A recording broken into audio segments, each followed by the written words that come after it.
Is it Friday yet? After dropping Game 5 in overtime 2-1, the Buffalo Sabres, they're back in action for Game 6 tomorrow night. Puck drop set for 7:30. Our own Paul Hamilton reported yesterday that head coach Lindy Ruff said Noah Ostlund is going to miss a period of time, and Josh Norris is ready to go.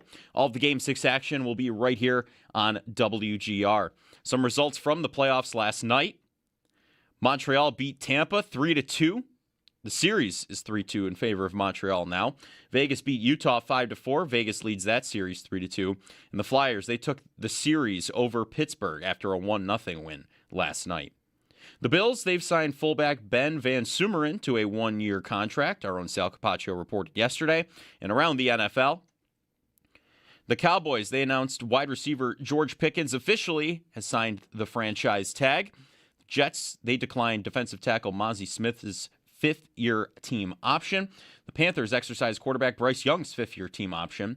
And the Texans signed linebacker Azeez Al-Shaair to a 3-year, $54 million contract extension. And the Athletics' Matt Barrows believes the 49ers' first OTAs practice on May 27th might be the unofficial marker for Brandon Ayuk's release. Join us in the fight against cancer by riding with the WGR Ride for Roswell team on Saturday, June 27th. When you sign up, you'll get a rider gift from WGR and Tom's Pro Bike on Walden Avenue in Lancaster. Plus, at the event, stop by our table and scan the QR code for a chance to win a $1,000 gift card to Tom's Pro Bike. Visit WGR550.com for all of the details. That's your Paddock Chevrolet Sports Update. Paddock Chevrolet, with you for the extra mile since 1935. I'm Joe Cali for Western New York's Voice of the Fan, WGR.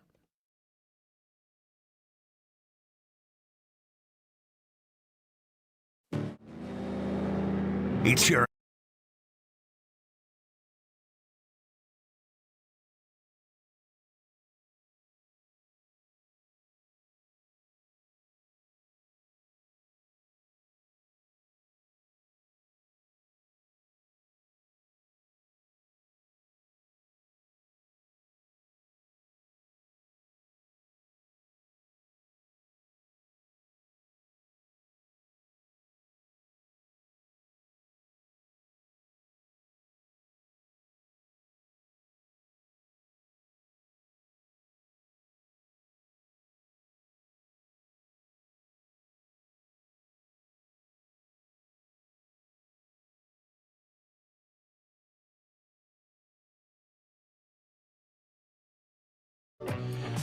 Hey, everybody. Happy Thursday.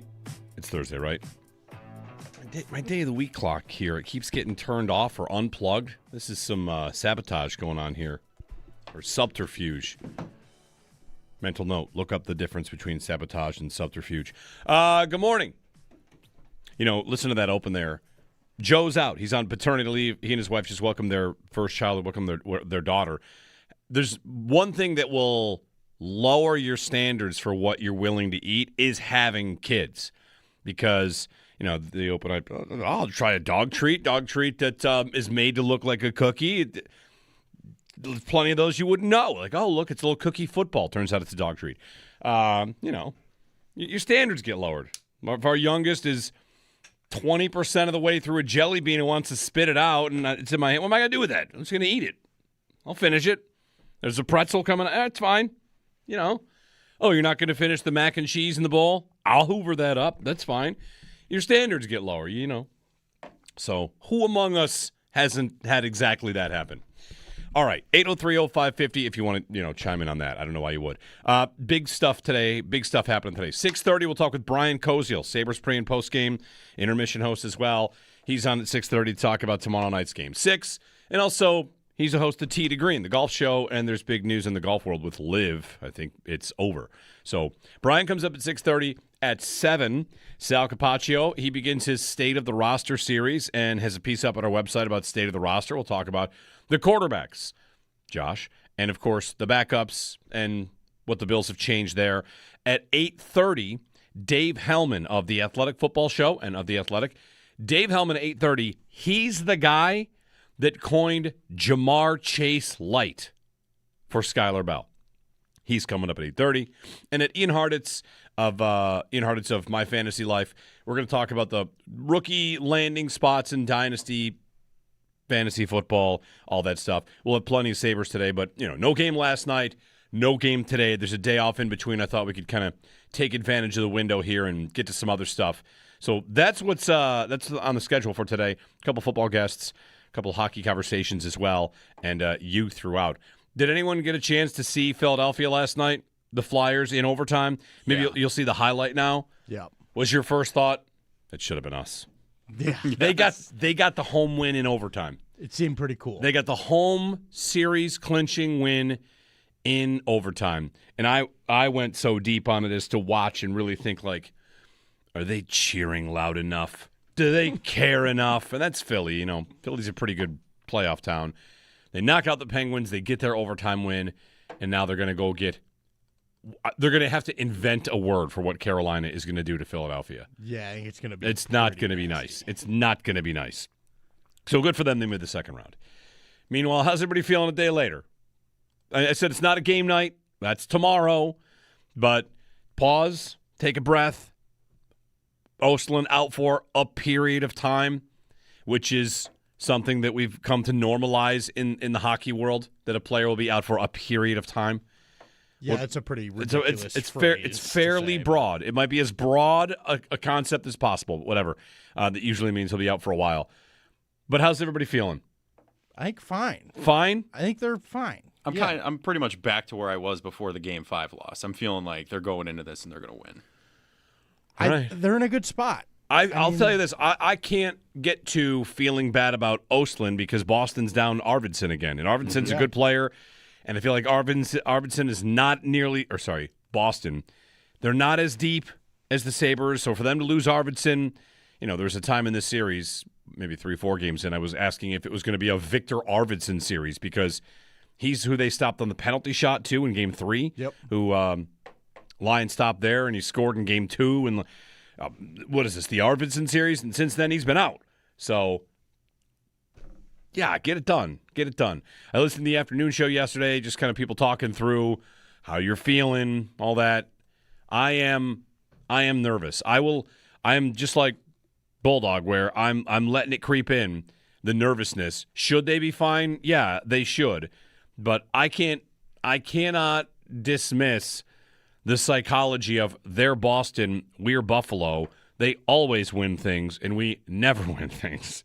And I know it's just the first round. It's part of the reason why, like, this series is so important in this matchup. When it was 3-1 and the Sabres scored first, I am ready, searching for the NESN tweet about how the Bruins got their perfect opponent. Like, I'm ready to bust out that receipt and say, not so fast. And now, I'm feeling don't poke the bear. Yeah, I hear that, but I think when you look at the series so far and you look at the 2 games Boston's won, what's happened for them in those 2 games? They've gotten Swayman to be unbelievable. Yep. Like, maybe definitely Game 5. Game 5 definitely was Game 5 great. Really impressive. And now he's a Vezina finalist, and am I crazy for thinking, like, that's going to boost him even more? Nah, maybe. I think you would be maybe more concerned if he hadn't been a finalist. Fair. Yes. All right. Good. So, that's better perspective. Right. That's right. I think you'd have a more annoyed Swayman if he had not been named as a perfect. Finalist. So you've got these low-scoring games where Swayman is unbelievable, and there are periods of time where the Sabres look great and are dominant and are just getting stonewalled. And I think if you're going into all right, what do we need here now? It's 2 more games. You win 1, you're done. They got to win both. Yeah. I think you feel pretty good about the chances of if you are able to keep just being dominant the way you have for the majority of the series. I think you feel pretty good right now because it's only gotten them 2 wins, and it's gotten you 3 so far. And I think you're going to be all right. I think you just got to trust you go in tomorrow night and just do your thing on the road and hope that, you can beat Swayman. And I think if you can do that, you win. Yeah, you got to beat him. You got to find a way to beat him. And I think you got to find a way for your top line to – they don't have to carry you, but they're going to have to contribute, right? Yeah. Like yesterday I heard the slow drumbeat of, we mentioned it with Paul about, hey, we're not saying Tage has not been good, but like I was just looking for him in overtime, looking to him to make the play, to become the legend. And then we got a caller that kind of dialed it up a little more. And then I think Greg Wyshynski, I heard a clip from him saying, where has Tage Thompson been? Which, again, like, I don't agree and go that far on that. I don't think it's been some sort of he's been missing scenario. You know, I would have said that was more likely about, like, Doan in the first 2 games of the series. And then, of course, like, they came on. So, you know, you have your ebbs and flows, like the Doan line, rather. And I'm not at where on earth has Tage been, but if he does go 2 more games without finding the score sheet and they lose, like, that'll be tough for him to wear. You know, even if he plays exactly as he has played, your goal scorers are there to score goals. It'll be that or Norris. Norris is the highest paid forward on the team. Norris is the guy that getting that deal from Ottawa to. I don't know if he's supposed to take them to the next level or if it was just a bit of a gamble at the time. It felt like a gamble. Feels like, yeah, it was a well, we got to get rid of this guy. Yeah, you got to get rid of that guy. We can get a great player out of Norris out of it. Yeah, and that's worked fairly fine. Yeah. It's funny. He misses 2 games here in the playoffs, and we had wondered if he could stay healthy. And Norris at the end of the regular season was on a pretty good clip of playing a lot. And at the very end had been a clip of scoring and putting up on the score sheet. So, man, I just feel like they need him. They need somebody. I'm looking. I'm begging somebody to take over a game because for them it's Swayman, and then you get your Pasternak contributions. And for the Sabres right now, you know, they've had depth of scoring, breadth of scoring. Like you said, they're fine. They're in a much better spot. Much rather be the Sabres than the Bruins. Absolutely. Right? But if it's one more win for Boston and it's Game 7, who would you rather be? Then that's a coin toss. Now I'm going up against a Vezina finalist in a Game 7, and I worry about tension and pressure. I worry about, and I'm speaking not for the players, I'm speaking for me and for us.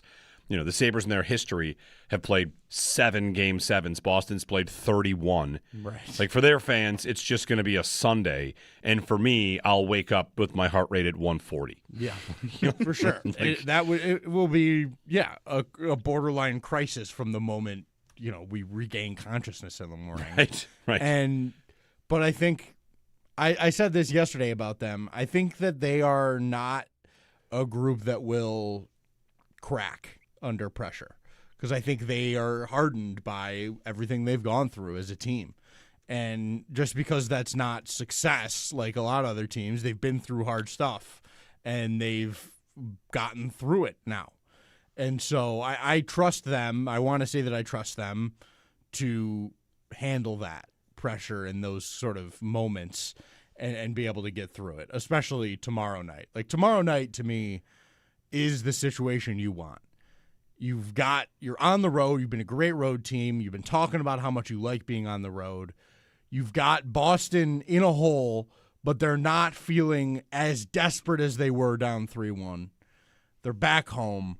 There might be some sort of like, all right, we can do this, where you could jump on them and just put your foot on their throat. Let's hope. And so I feel good about them tomorrow night. I feel good about them in the series. They're the better team. We've seen that. I think it's been proven out here that they are the better team.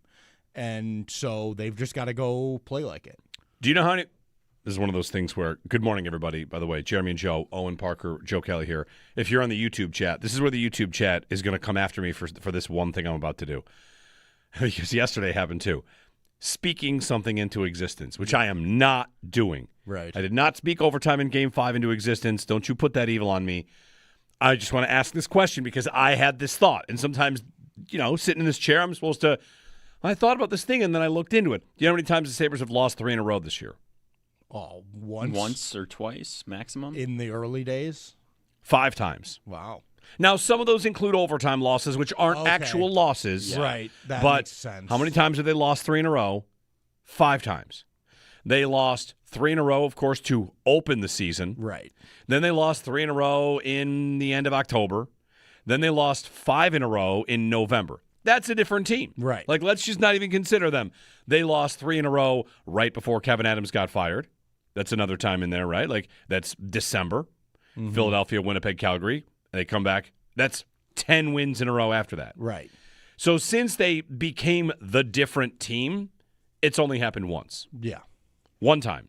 And that was Anaheim, Boston, Detroit, and they lost 2 of those games in overtime. Yes. Right. So there was a little bit of, wait, that sounded bad. Okay, that's not that bad. They've lost 3 in a row 5 times, but only once in the Yarmo post-Adams magical turnaround era. And that 3-game losing streak, 2 were in overtime. Yeah. And if you think about those games, like, was Anaheim on a power play? How did Anaheim score in overtime? That might be right. I think so. I can't Anyway, remember the game winner. and we know they don't call power plays and the penalties in overtime. Right. At least they didn't in the in very game 5. rarely. I actually saw the clip. Did you guys see the clip of the bear hugs on Tage? Yes. Thank you, someone, for screen grabbing all that stuff, because it was stark. Yeah. To see them just 2 guys bear hug. Mm-hmm. I don't even know what sport you do that in. Wrestling. Sure. A tag team event. Anyway, 803-0550. Lots to get to today. It's going to be chilly out there. So, we had a lot of rain yesterday, a little chilly today. Party in the plaza for Game 7. If there is one, who needs to look? I'm not even going to entertain it. Today's the day where I don't speak about a potential Game 7 at all. I don't know if I can keep that promise, but I'm going to try. Justin in Angola leads us off. Justin, good morning. Good morning, guys. What's up? Nothing. I was just calling about Tage Thompson. Kind of looks like I almost watched him exclusively the last game while he was out there. And I don't know if maybe he might be playing through something. I'm sure this time of year a lot of guys are playing through stuff. But he just looked not as quick as he did earlier in the season. And during, down the stretch, the regular season, also seemed like he was on his butt a lot, falling on the ice. Now, in that point, Justin, I think it's something, if Joe were here, Joe makes this point a lot. He just does fall a lot. Joe points that out a lot. It's just part of his game. He falls a lot. But it didn't look like he was really playing with a lot of quickness like he was earlier in the season and down the stretch there in the regular season. And I was just kind of wondering if something was going on with him or what, or if it's just kind of the way the Bruins are playing that line. But yeah, it was just something I kind of noticed watching that game, and I just hoping maybe with the extra day rest here between 5 and 6 that he can contribute a little bit more here on Friday. Thanks, Justin.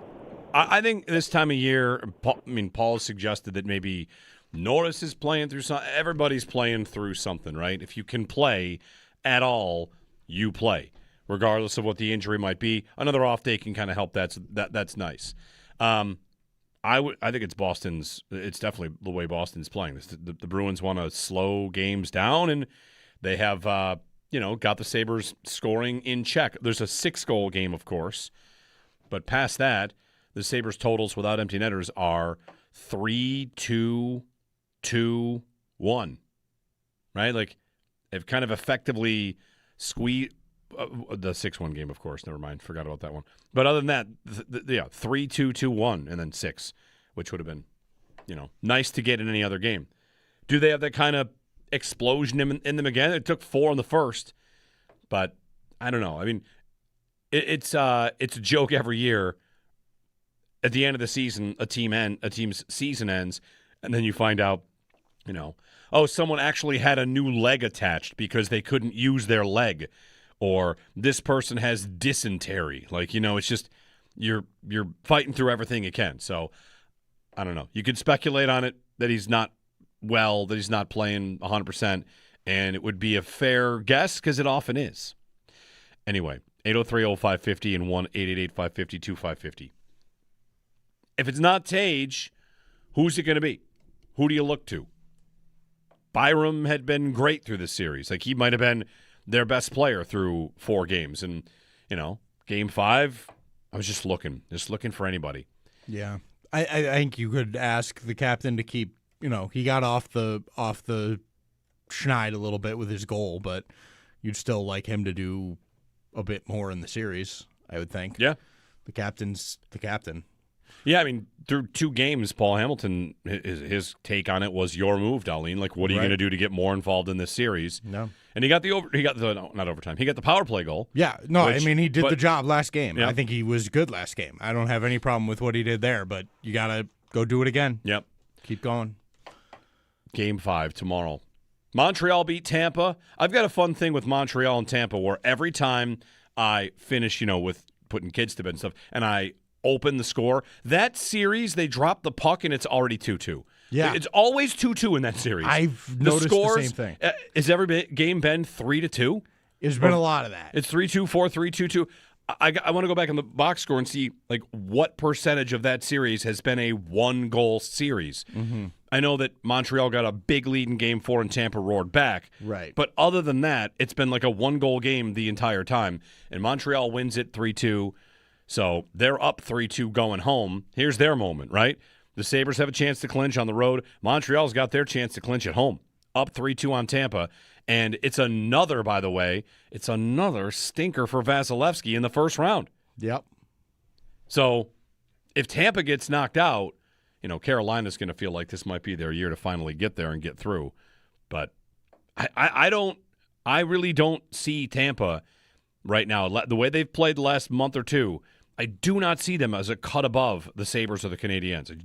I don't think they have it. No, I totally agree. I think I would rather see them than Montreal. It's taken me until last night, but last night watching them play, I think I finally got to I think I'd rather see Tampa. Is it because they've got 3 guys, and if you shut those 3 guys down, you're good to go? A little bit, and also I just don't think. Yeah, I think Vasilevsky's kind of doesn't have it anymore in the playoffs. There's a part of that is that there's a really good book on him now because everybody's been playing him every year for however many years, and he never misses games, so everybody knows how to beat him. So that's a part of it, but I just think he's old, and he's got a lot of miles on him, and I just don't think they're as fast or disciplined as they have been in the past. They run around and do stupid stuff all the time, all the time. Yeah. And I think if Buffalo wakes up on the power play especially, you can punish them for that. It's a big if.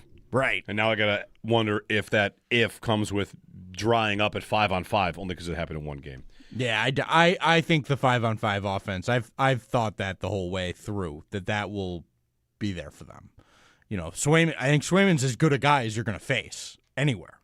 So I think they're having as big a challenge as they will with any team because Boston plays as structured in front of as good a goalie as you could want. So this will be, I think, as hard as they'll have a time scoring. Yeah.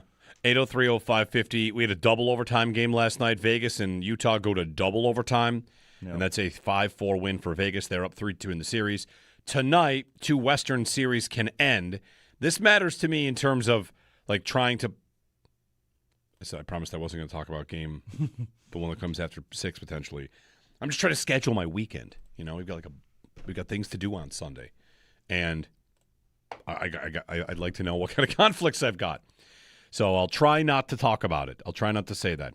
803-0550 and 1-888-550-2550 is our phone number. But tonight, both Minnesota and Anaheim can advance with a win. Anaheim had a chance in Game 5. They lost. Now they're home for Game 6, and they'll try to advance. By the way, every game of Tampa-Montreal has been 3-2 except for Game 1. Okay, 3-2 the last 4 games. And in the chat, T-Bone pointed out, thanks T-Bone, that the broadcast said 98% of the minutes played, it's been a 1-goal game in Tampa-Montreal. That's tense hockey. Yes. Never. Not that different than Buffalo, though. I mean, other than the 6-1 game. Game 2 was 4-0 Bruins. Right. Yeah, that's right. And they got back to 4-2. Yeah. Yeah. Really, there's 2 games that wasn't the case. So, yeah, you're right. 803-0550, our phone number. All right, Brian Koziel, we'll get his thoughts on the Sabres. We got a little downtime here. And also what he has to say about the developments with the golf world and LIV looking like it is collapsing and going away. So we'll get Brian Koziel coming up. And then at 7 o'clock, Sal, the state of the roster. He begins his breakdown of the positional breakdown of the roster. Quarterback is up first. I've got a thought on the Bills roster I'd like to give to you as well, which is I think a positive thought about where it stands today versus where it stood when the season ended. So we will dig into that, have some fun. We got shots of audio today. There's a bunch of great sound out there. Joe Kelly's going to roll us through shots of audio at 8 o'clock. So stick with us. Jeremy and Joe out on fatherly leave, paternity leave. Jeremy and Joe here on WGR.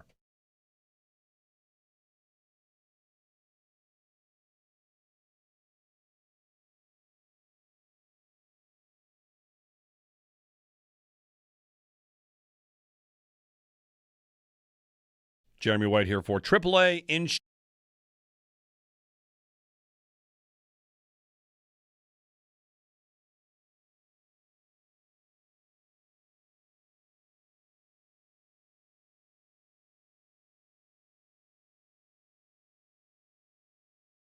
You got to find a way to beat them, and I think you got to find a way for your top line to.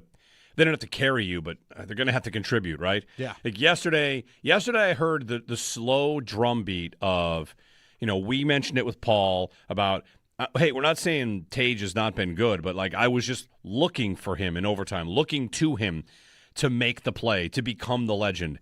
And then we got a caller that kind of dialed it up a little more. And then I think Greg Wyshynski, I heard a clip from him saying, where has Tage Thompson been? Which, again, like I don't agree and go that far on that. I don't think it's been some sort of he's been missing scenario.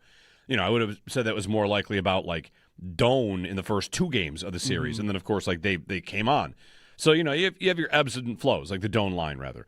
And I'm not at where on earth has Tage been, but if he does go 2 more games without finding the score sheet and they lose, like that'll be tough for him to wear.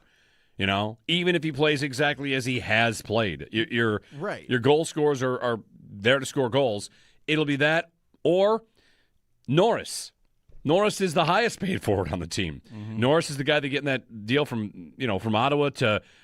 I don't know if he's supposed to take them to the next level or if it was just a bit of a gamble at the time. It felt like a gamble. Feels like, yeah, it was a well, we got to get rid of this guy. Yeah, you got to get rid of that guy. That we can get a great player out of Norris out of it. Yeah, and that's worked fairly fine. Yeah. It's funny. He misses 2 games here in the playoffs, and we had wondered if he could stay healthy. And Norris at the end of the regular season was on a pretty good clip of playing a lot. Mm-hmm. And at the very end had been a clip of scoring and putting up on the score sheet. So, man, I just feel like they need him. They need somebody. I'm looking. I'm begging somebody to take over a game because for them it's Swayman, and then you get your Pasternak contributions. And for the Sabres right now, they've had depth of scoring, breadth of scoring. Like you said, they're fine. They're in a much better spot. Much rather be the Sabres than the Bruins. Absolutely. Right?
Is it Friday yet? After dropping Game 5 in overtime 2-1, the Buffalo Sabres, they're back in action for Game 6 tomorrow night. Puck drop set for 7:30. Our own Paul Hamilton reported yesterday that head coach Lindy Ruff said Noah Ostlund is going to miss a period of time, and Josh Norris is ready to go. All of the Game 6 action will be right here on WGR. Some results from the playoffs last night. Montreal beat Tampa 3-2. Series is 3-2 in favor of Montreal now. Vegas, they beat Utah 5-4. Vegas leads that series 3-2 now. And the Flyers took the series over Pittsburgh after a 1-0 win last night. The Bills, they've signed fullback Ben Van Sumeren to a 1-year contract. Our own Sal Capaccio reported yesterday. And around the NFL, the Cowboys, they announced wide receiver George Pickens officially signed his franchise tag. The Jets declined defensive tackle Mozzie Smith's 5th-year team option. The Panthers exercised quarterback Bryce Young's 5th-year team option. The Texans, they signed linebacker Azeez Al-Shaair to a 3-year, $54 million contract extension. And the Athletics' Matt Barrows believes the 49ers' first OTAs practice on May 27th might be an unofficial marker for Brandon Ayuk's release. Those are your Paddock Chevrolet sports headlines. Paddock Chevrolet, with you for the extra mile since 1935. I'm Joe Cali for Western New York's Voice of the Fan, WGR.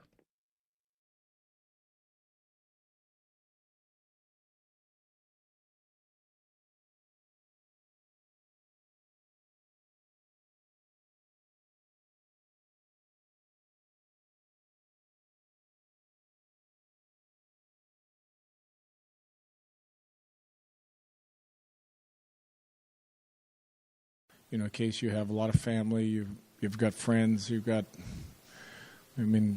a lot more going on at home for you as a player, I believe, than there is on the road. You're kind of in quarantine and you're at the hotel. We have team meals. You're a little bit more isolation. You're away from family and friends and kids. And Sabres head coach Lindy Ruff. There are two things in this series that are supposed to be good that have been, well, bad. The road team is 4-1, right? Road team's 4-1. The team that scores first is also 1-4. The only team to score first and win is the Sabres in the 6-1 game. Every other game, the team that scores first has lost. So, all right. What do you want? Do you want to score first against Boston in Game 6, or do you not want to because the team that scores first has lost? It's a little strange thing about this series so far. Jeremy and Joe. Joe's out this week. Brian Koziel joins me on the Western Hotline to check about Game 6 coming up tomorrow. Brian, how are you today? Good morning. I'll add on to it. Visiting teams just in the playoffs this year have a 6-game edge, 22-16. All right. So, home ice obviously not really meaning anything in any of these series. Yeah, I like that going into Game 6 in Boston. Then again, if Boston wins, then more proof that home teams can win a series. Like it has been strange that, home ice is in this series, or like you said, throughout the playoffs, a 6-game edge. That's wild. How are you feeling about Game 6? Joe Cali, Owen, they're both very much like, they're going to be fine. Me, I'm, fully stressed out about the history, which means nothing. The history of Boston winning. It's just like a sore spot for me. So how do you feel? Well, okay, I'll make you feel better about the history. I saw a stat the other night that the Bruins in their history, which obviously is, we're almost 100 years of Boston hockey as they're an original 6 team here. They have never, ever won a series when they were in a down 3-1 situation, ever. So they've gotten it to Game 7 twice. Yeah. But they've never won in 3-1. Does that mean anything here? As you would say, it also doesn't mean anything. But if you want to bring in history too, I'm feeling okay about the fact that I feel like that the Sabres have obviously played well in Boston. So, going there, that doesn't mean anything to me in terms of being any more or less confident. I think they've played well there. So being on the road for whatever that means in that building, I think that's fine. I just think that, for them to have to face a goaltender that they've had struggles beating so far in the series, despite maybe at times generating what normally would be enough offensive opportunities. That's the piece that struggles me. Can he just continue to be great? And we're sitting there watching another one of these 1-0 Boston leads that Buffalo can't score on. All of a sudden, we're sitting into the third period, and that's maybe where they could feel some of the pressure or tightness of like, we can't get this back to Game 7 here back in our place. Like we're supposed to have finished this already by now. But that's, I mean, if Jeremy Swayman hasn't played at the level that he's had in this entire series, we're obviously probably talking about round 2 already by now. To that point, Owen, jump in here if you want on this as well. To that point, I was just looking at Money Puck and their goalie numbers and all that. And Natural Stat Trick's another place you can go, but that site's down today for whatever reason.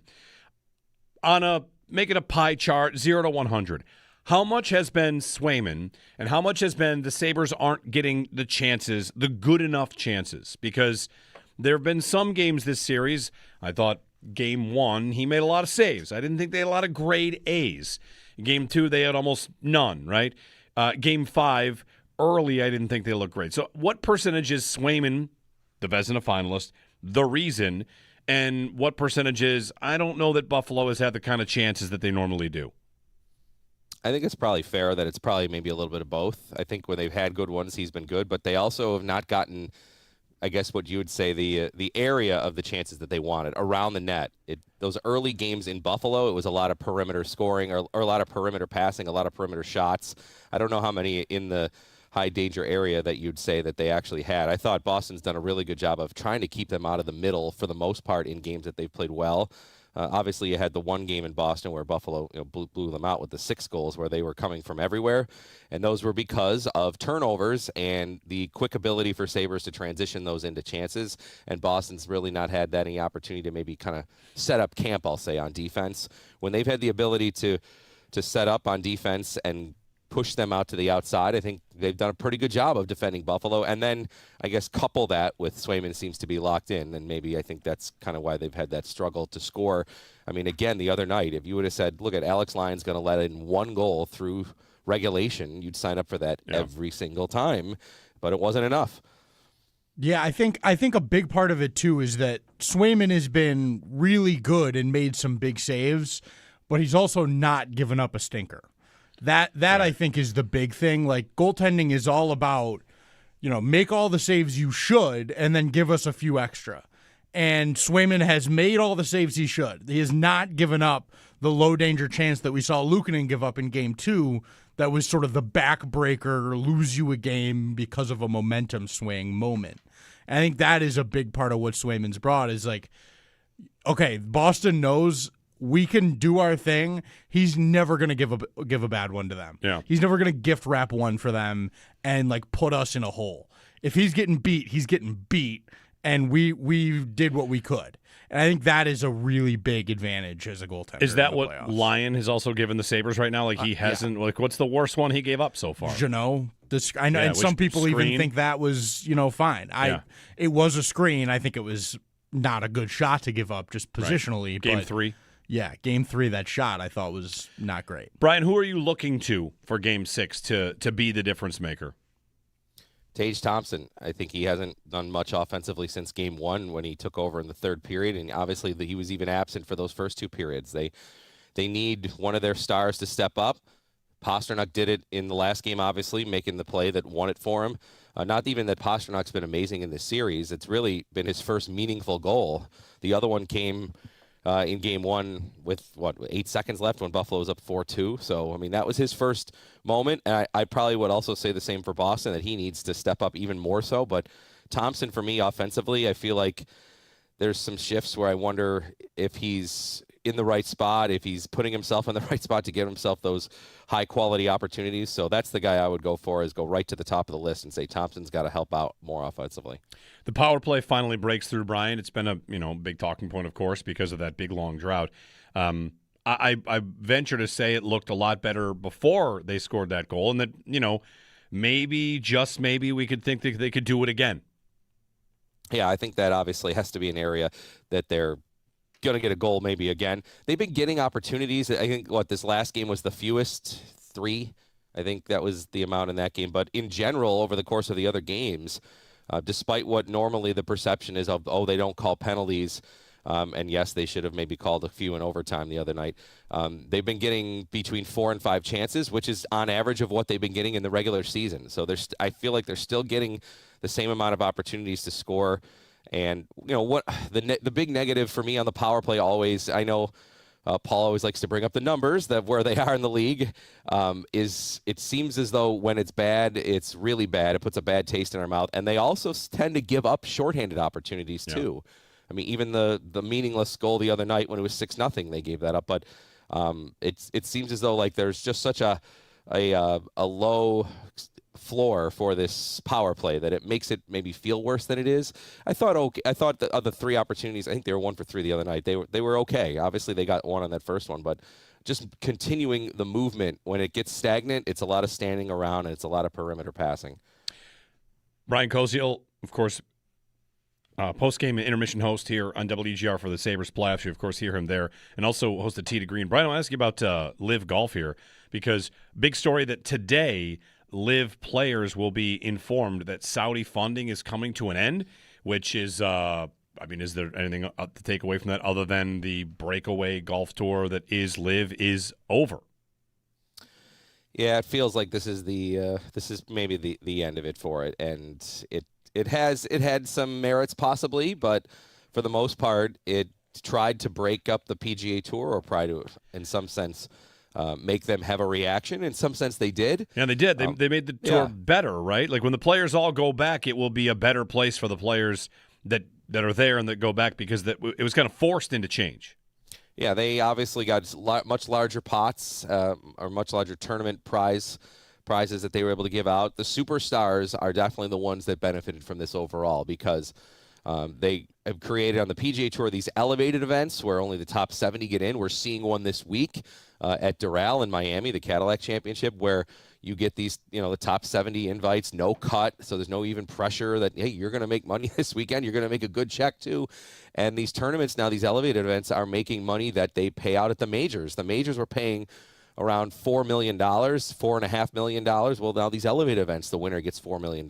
So for whatever that's worth, they got that. The stars that went to Live, they obviously got their huge check. The Rahms, the DeChambos, Koepkas, Mickelsons, they all got their huge check. Now how they make it back at some point here, we'll obviously have to figure that out. I know there's been some reports already that there's going to have to be a more, we'll call it, grueling process to get back on the tour for those that are interested. And to me, I know we've talked about it before. I'd say there's 2, and maybe I'll argue a third. There's 2 players that the PGA Tour would love to have back. It's Rahm and it's DeChambeau. Those are the ones that bring eyeballs. Those are the ones that have all the charisma and maybe even some villainness to them, which make them very interesting to watch.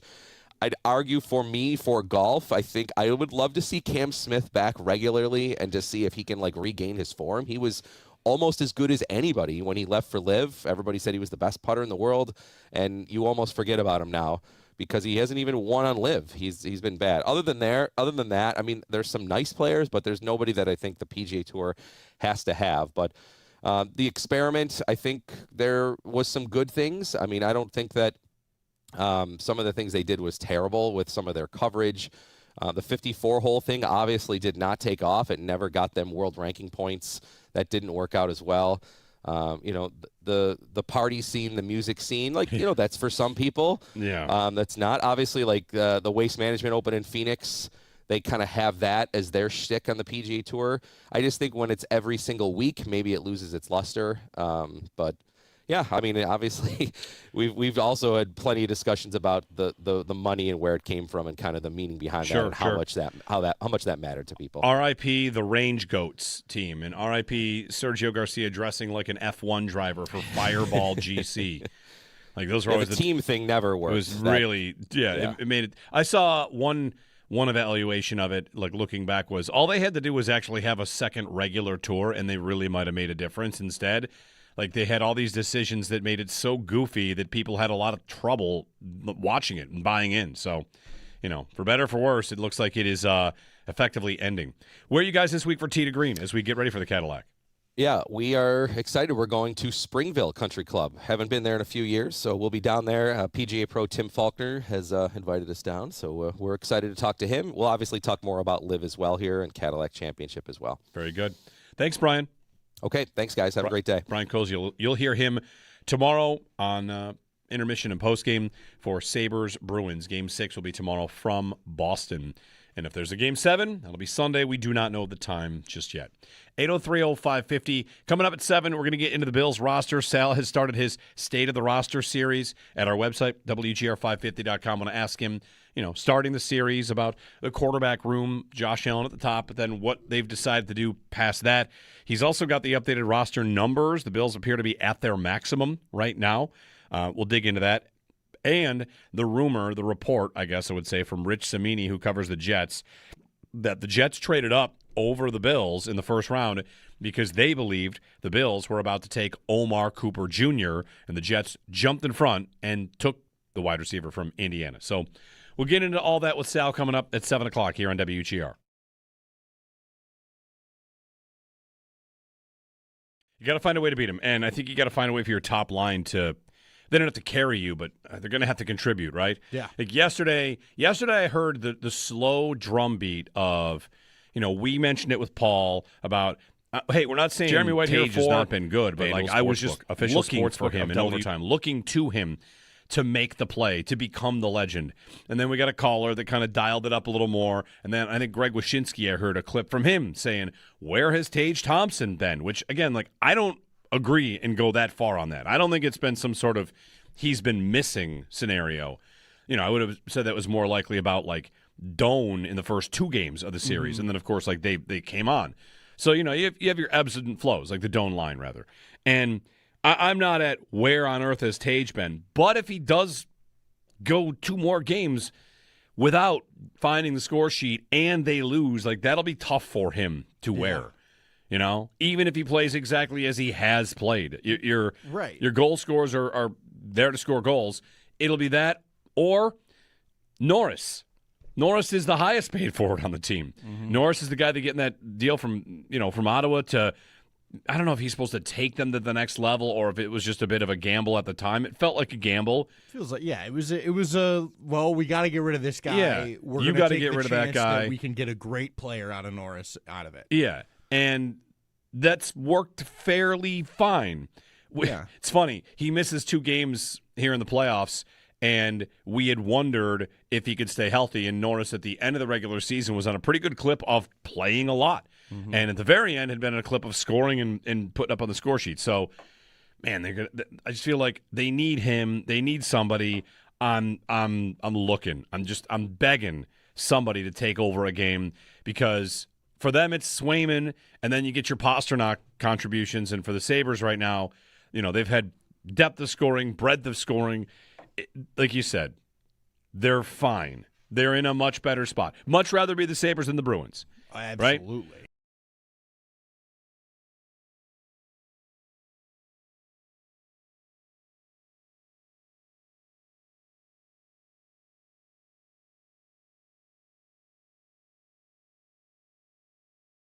I am nervous. I am just like Bulldog, where I'm letting it creep in, the nervousness. Should they be fine? Yeah, they should. But I cannot dismiss the psychology of they're Boston, we're Buffalo. They always win things, and we never win things. And I know it's just the first round. It's part of the reason why this series is so important in this matchup. When it was 3-1 and the Sabres scored first, I am ready, searching for the NESN tweet about how the Bruins got their perfect opponent. I'm ready to bust out that receipt and say, not so fast. And now, I'm feeling don't poke the bear. Yeah, I hear that, but I think when you look at the series so far and you look at the 2 games Boston's won, what's happened for them in those 2 games? They've gotten Swayman to be unbelievable. Yep. Maybe definitely game 5. Game 5 definitely was game 5 great. Really impressive. And now he's a Vezina finalist, and am I crazy for thinking that's going to boost him even more? Nah, maybe. I think you would be maybe more concerned if he hadn't been a finalist. Fair. Yes. All right. Good. So, that's better perspective. Right. That's right. I think you'd have a more annoyed Swayman if he had not been named as a perfect.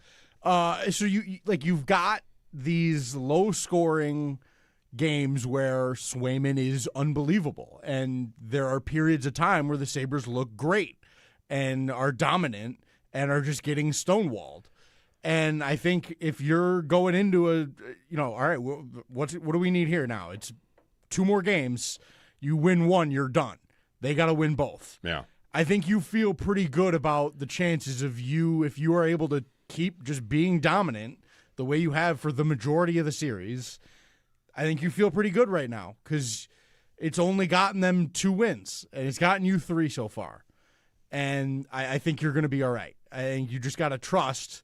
You go in tomorrow night and just do your thing on the road and hope that, you can beat Swayman. And I think if you can do that, you win. Yeah.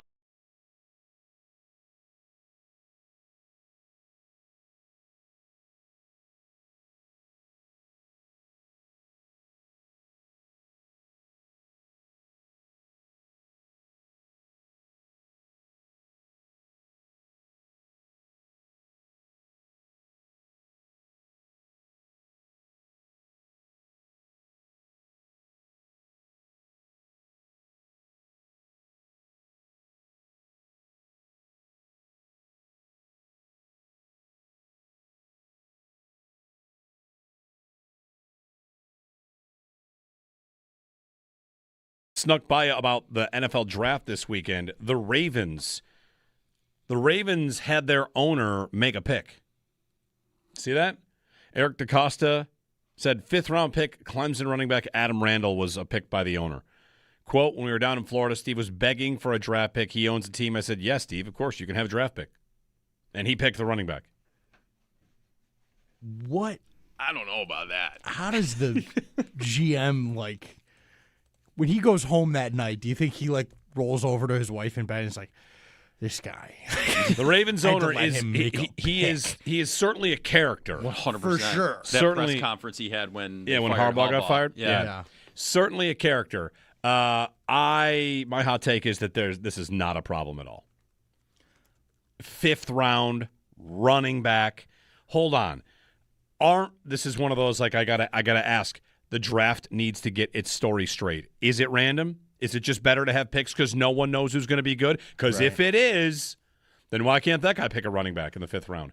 He's in all the meetings, is he not? Sure. Is he not sitting there with all the scouts? The scouts are saying, we got these guys graded here. This running back does this. This guy does this. And he would say, let's take that running back. I like that kid. Is that any different than a scout? If they're all in the room together in the meeting, and he didn't just walk in and say, I Googled the name, right? He would have had some. Sure. I think. Does anyone bother to ask him because he's the boss? This is where I remind you that Henrik Lundqvist was drafted as a favor to somebody. Sure. You know that story? Yeah. They took him in the 5th round because one of the scouts' dads knew him or something. Yeah. Please take this kid. Just make my buddy happy. And they took Henrik Lundqvist. Just saying. I think I have less of a problem with the actual usage of the pick and more of what it represents in terms of the owner thinking he needs to run the show. How about this? To the point where he's picking a player in the draft. The Bills are now the 2nd team this offseason where the owner got involved to talk about who made the pick. Mm-hmm. And, the Bills thing with Keon Coleman, which, whatever. Is what it is. Actually, now that I'm thinking about it, is the Ravens GM basically saying, it wasn't my pick. If this guy stinks, it's not on me. He gave the owner a pick, 5th-round pick. Come on, 5th-rounders. Right. Yeah, who really cares? You could throw a dart in the 5th round. Yeah. That's if he true. pans out, what a story that would end up being. Never forget when Rex Ryan had that guy that wrote Collision Low Crossers, the book. He let him call 3rd down defense in the preseason. And that guy called a pick 6. He was an author, and he called a pick 6 in the preseason. Anyway, football. Sal, when we get back, state of the roster, get his thoughts on they're at capacity with 92 with one exemption. And his state of the roster series begins at our website, WGR550.com.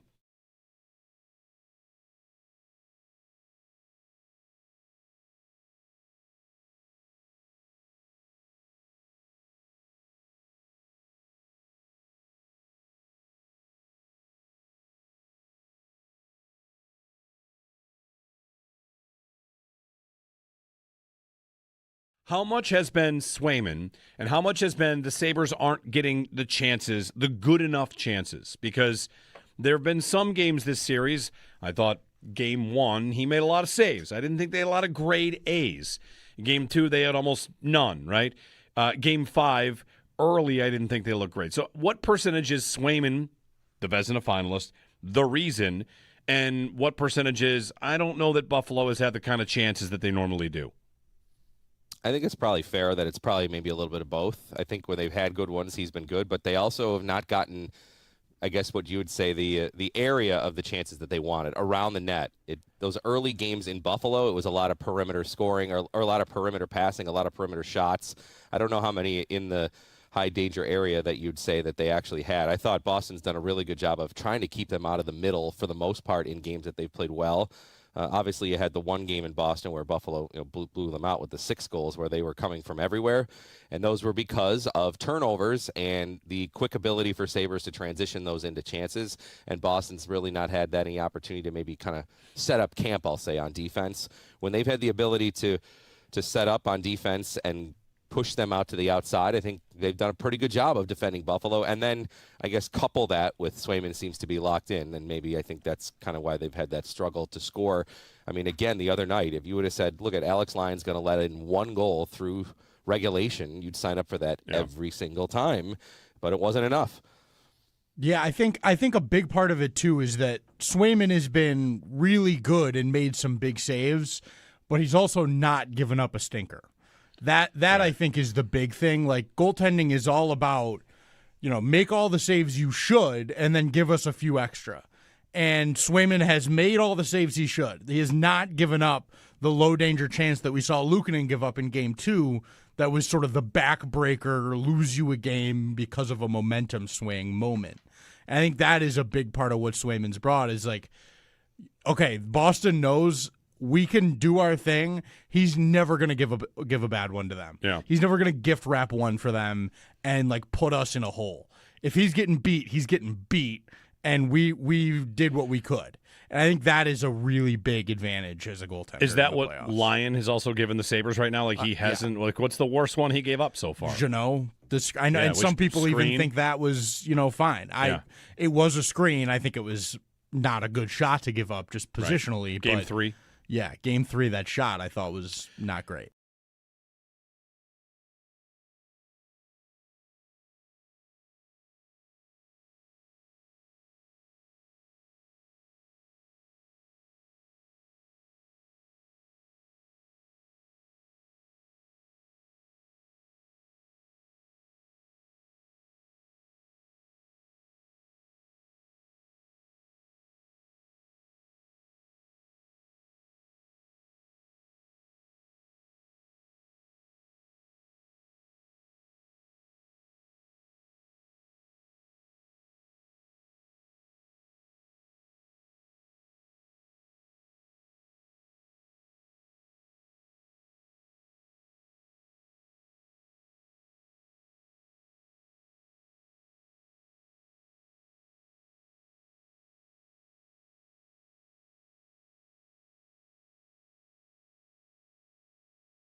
Is it Friday yet? After dropping Game 5 in overtime 2-1, the Buffalo Sabres are back in action for Game 6 tomorrow night.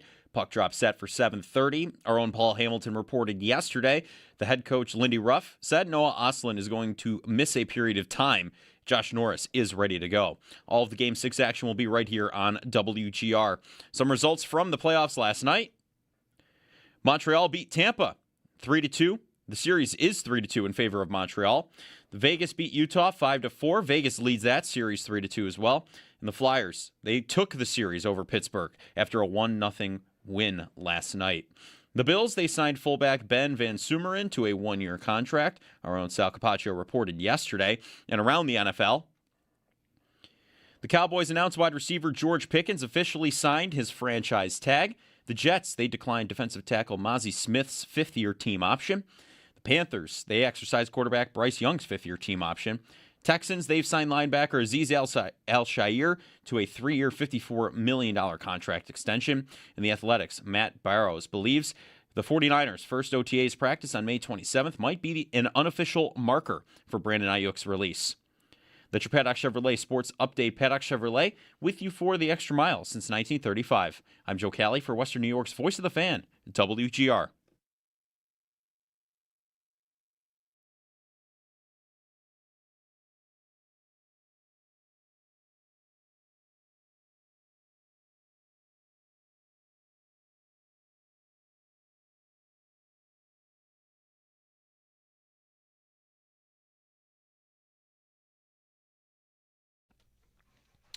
Sal Capaccio started his series at our website, the State of the Bills roster, and we'll start to dig into that with him.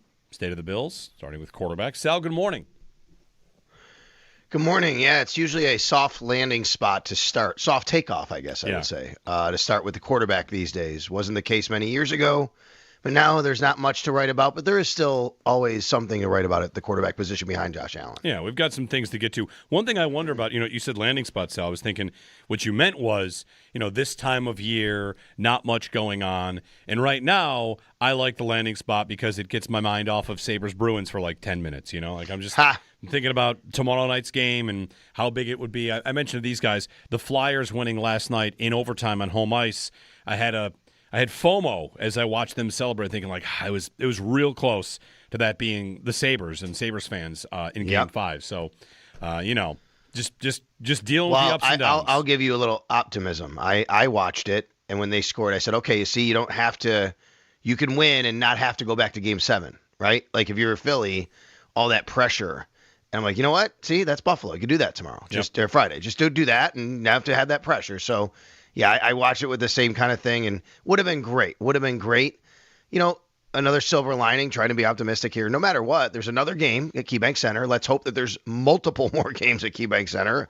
But we know they're going to be playing, and hopefully that's not Game 7. Hopefully that's Game 1 of the next series. Yeah, we'll see. Sal's with us. One question for you on quarterback and State of the Bills roster. It's up at WGR550.com. I wonder at this point about it, before we get to the actual players that are in the room. Sal, there had been a couple mocks along the way that had said the Bills might go quarterback late in the draft, and that has not happened, right? Like Jake Fromm, would he be the last quarterback the Bills drafted in like the 5th round? Yeah, it is. Okay, you have it there for 2020.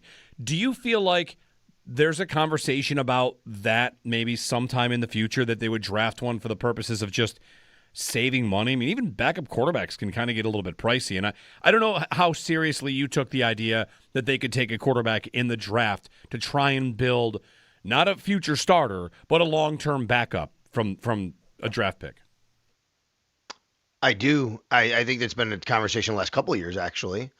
But I think every year we go on, it becomes a bigger conversation, Jeremy. And it's something I would not be opposed to if the Bills did at this point, but I totally understand why they don't do it. And I'll lay that out for everybody because I see like the Chiefs took Nussmeier, right? Now they're in a bit of a different spot because of Mahomes' injury, but they're still, they're making sure they plan a little bit to have, a young quarterback in the stable and see what they can develop with him. Here's the issue, I think, of why the Bills haven't really done it. If you draft a quarterback at the end of camp, you're probably going to have to keep him on your roster. If he's worthy enough to draft, you would think he's worthy enough to roster. Now, you could just get rid of him and waive him and hope he gets to the practice squad, but that's the rub. If you waive him, he could get claimed by anybody. Then you kind of wasted a draft pick that you thought could be a guy that develops. You're not carrying 3 quarterbacks. The Bills don't do that. I mean, you can, like technically, but they're not doing that. So you get in a spot where, well, do we really want our main backup quarterback to be a rookie? Now, you could also make the argument, and I'm totally fine with this, and I think that this would be the way to do it. You do it that way, you keep that guy, and you still have a veteran on the practice squad. And that's okay. And I don't think there's anything wrong with that. You could put Kyle Allen on the practice squad. I don't think that he would have this huge clamoring for, teams to get him. The problem with that is you can't really do that, until, you could do it during now and have him and then waive him or whatever and cut him. But a lot of times you don't really do that until, the season starts and you bring in a guy. So I just think there's a lot of mechanical ways that they probably are shying away from doing it because they don't want to put themselves in that position. Now, the other part of it is just as a pure backup quarterback, you're right. Develop a guy just in case. I don't think the Bills have any interest in having a rookie come in for Josh Allen to take snaps because they're in this window where they feel that they need to win. So why do that now, even though we could have a development guy that's always there for development, then why are we wasting a roster spot again, if that makes sense? Right. Instead, they've got Kyle Allen. You point out there are obviously like a number of quarterbacks that make a lot more than Kyle Allen. His cap hit is under 2. So whatever. 56 quarterbacks make $2 million or more. There you go. He does not. So 57th. And I think for Bills fans that would be really exploring the idea of drafting one to save money, it's because the team is constantly up against the cap. And, every dollar helps where you can to try and use it on other players. If you could save that on backup quarterback, that would help. But they're paying Kyle Allen. What was Trubisky making? Twice that the last couple of years? So it's funny. So he was 2.5 and then 3.5 around there. So let's just say he was a little about 2.5, and he's about 3.5 last year. But the thing about Trubisky, it's a great comparison. I write about it. So Trubisky goes and signs with the Titans. If you wanted to keep Trubisky, think about what the Titans paid him. 2 years, 10.5 with 6.8 guaranteed. Yeah. The Bills just aren't doing that for a backup quarterback. Right. And again, I understand the argument of, get the best backup. If Josh goes down, they're cooked. I get it. One of the reasons, and I know that this is hey, let's knock on wood somewhere. One of the reasons they don't need to do that or feel they should, I think, is because he's so durable. He plays all the time. Why am I spending $7 million, $5 million on a backup when I know that I have to spend that money on the roster elsewhere because I'm tight against the cap and I need other players? If Josh goes down, I'm probably really cooked anyway in that regard. And I'm paying a guy basically just sit on my roster when my quarterback plays all the time. Yeah. Yeah, we don't really often talk about scenarios where they need help at quarterback. There's even a conversation where if it happened early enough, you might explore the trade market as opposed to just having a guy rostered the whole year. All right, so to the state of the quarterback roster, of course, you start with Josh Allen. He enters the season off of an injury, and all expectations are he was going to be fine to start the phase 1. The foot would be fine. So where are things with Allen and his foot? I didn't notice a limp when he banged the drum at game 2. So that's my evaluation. Looks like he's probably fine.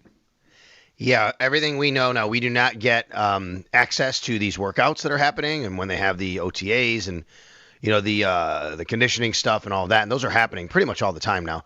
3 days a week. We don't have access, but we know that Josh is out there and he's doing what he's supposed to be doing, and everybody says that it's kind of full steam, full go. No concern about that. I think if there was some sort of concern at all, we would probably see them make some sort of additional move here. I don't see that at all. It's been consistent communication to us in the media from Joe Brady, from Josh Allen, that he's fine.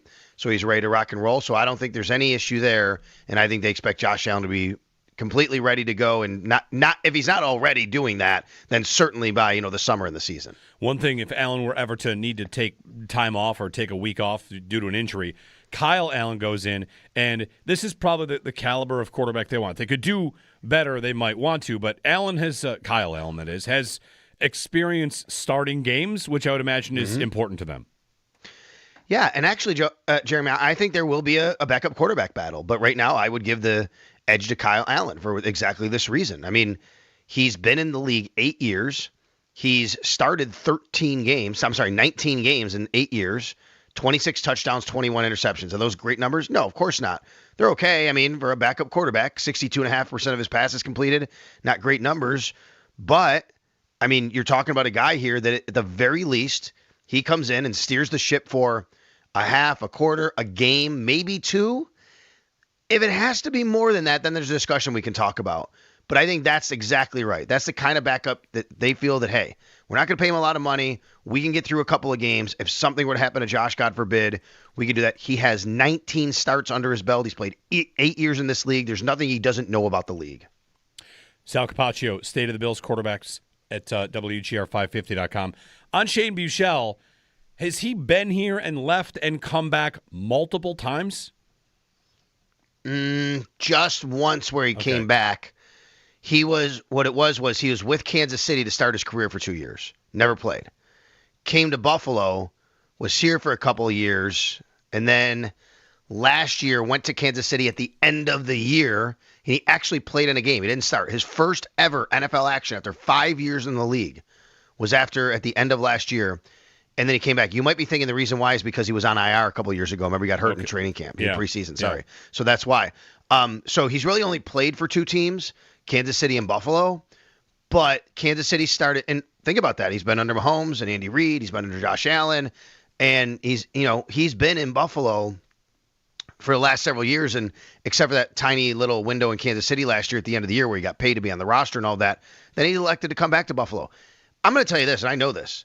The Bills love this kid's toughness. They love his competitiveness. Have you ever seen, I don't know if maybe our listeners don't know this, you might know. So his dad is Steve Buechele, who used to play in Major League Baseball for a while. There are a couple really cool clips. I have actually watched and laughed at video clips with Shane of his dad charging the mound in Major League Baseball. His dad was a tough SOB in baseball.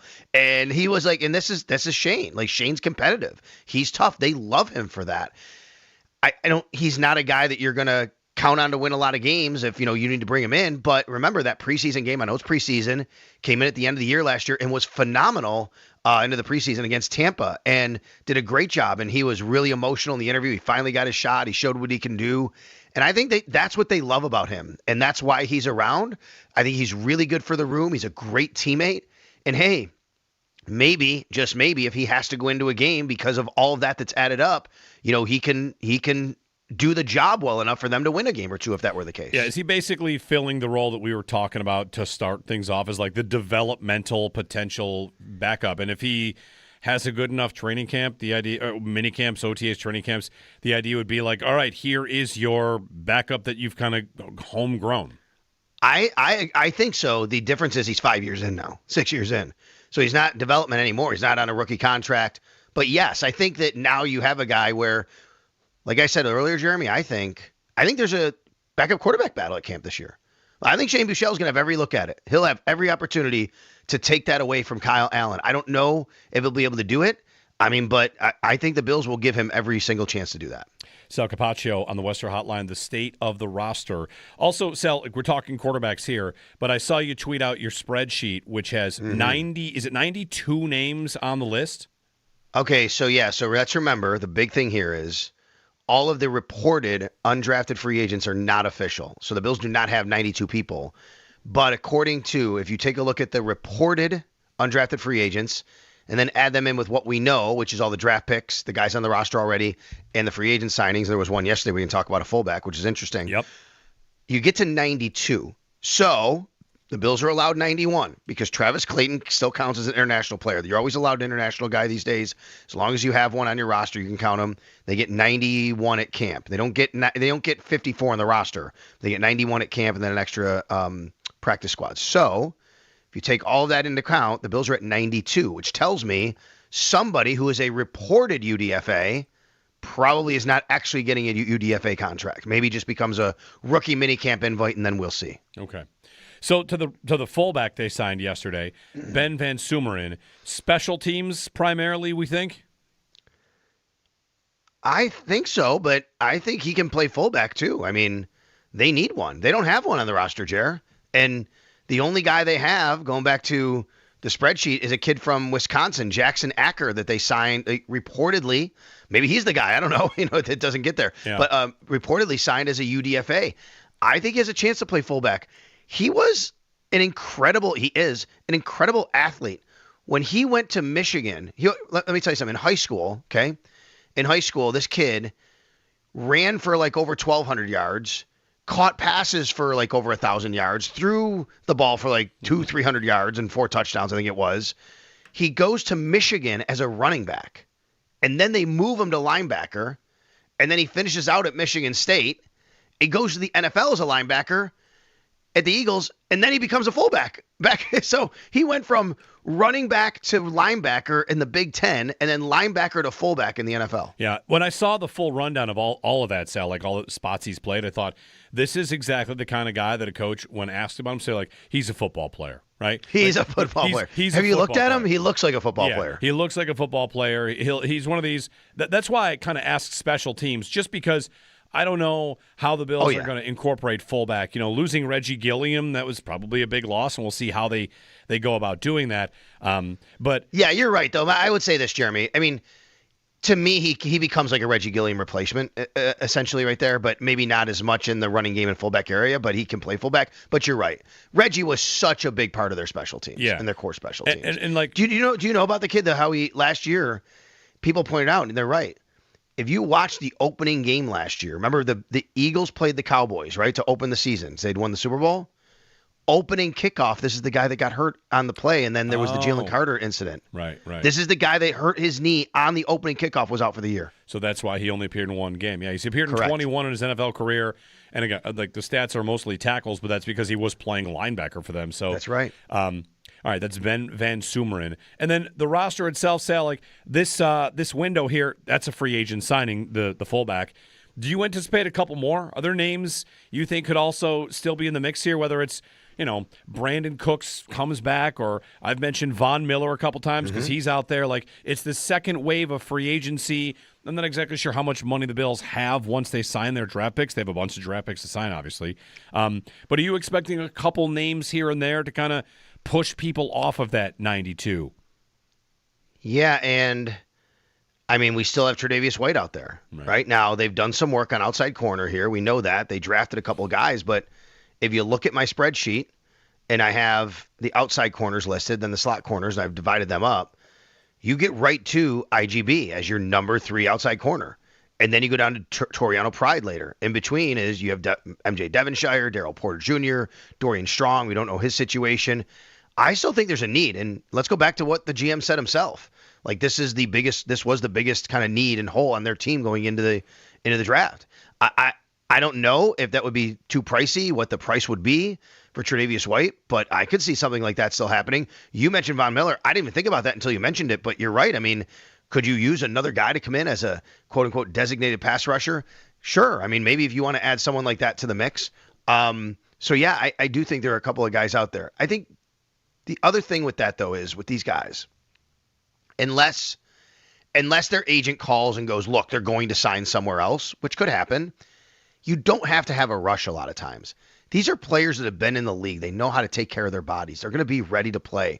You can give the reps to the guys on the, 92, 91 now, whatever it's going to be when they get there, and then kind of evaluate your roster and see like what you want to do and say, okay, we got to make a call here.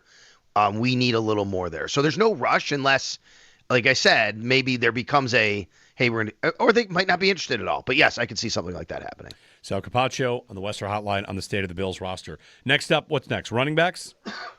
Yeah, running back and now fullback. And I had done these states of the roster in the past, and I generally done them before the draft. I decided to wait this year. I just wanted to see how, because the biggest reason for me this year was because of the new defense. I want to see what it starts to look like so we can kind of evaluate the positions. Here's the positions, and then get clarification on who is what too, because now we know Landon Jackson's a down lineman, right? TJ Parker is a stand-up, outside linebacker. But yeah, running back will be next. Speaking of running back, congratulations to NFL leading rushing title winner, James Cook. He went back to Georgia and got his degree recently. How about that? I saw Very that. cool story. Yeah. So James Cook is a college graduate. It's really great to see that. A lot of these guys, they come out early and they don't finish their degrees. And James Cook graduated, and he will walk, apparently, according to Adam Schefter, on May 8th, next Friday. So cool for him.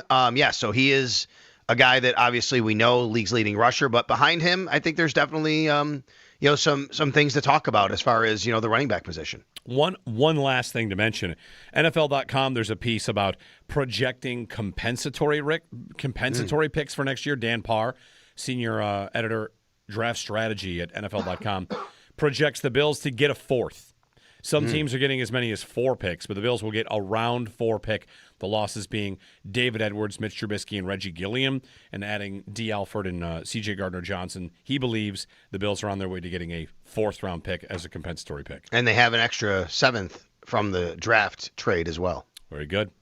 All right, Sal. Thanks very much.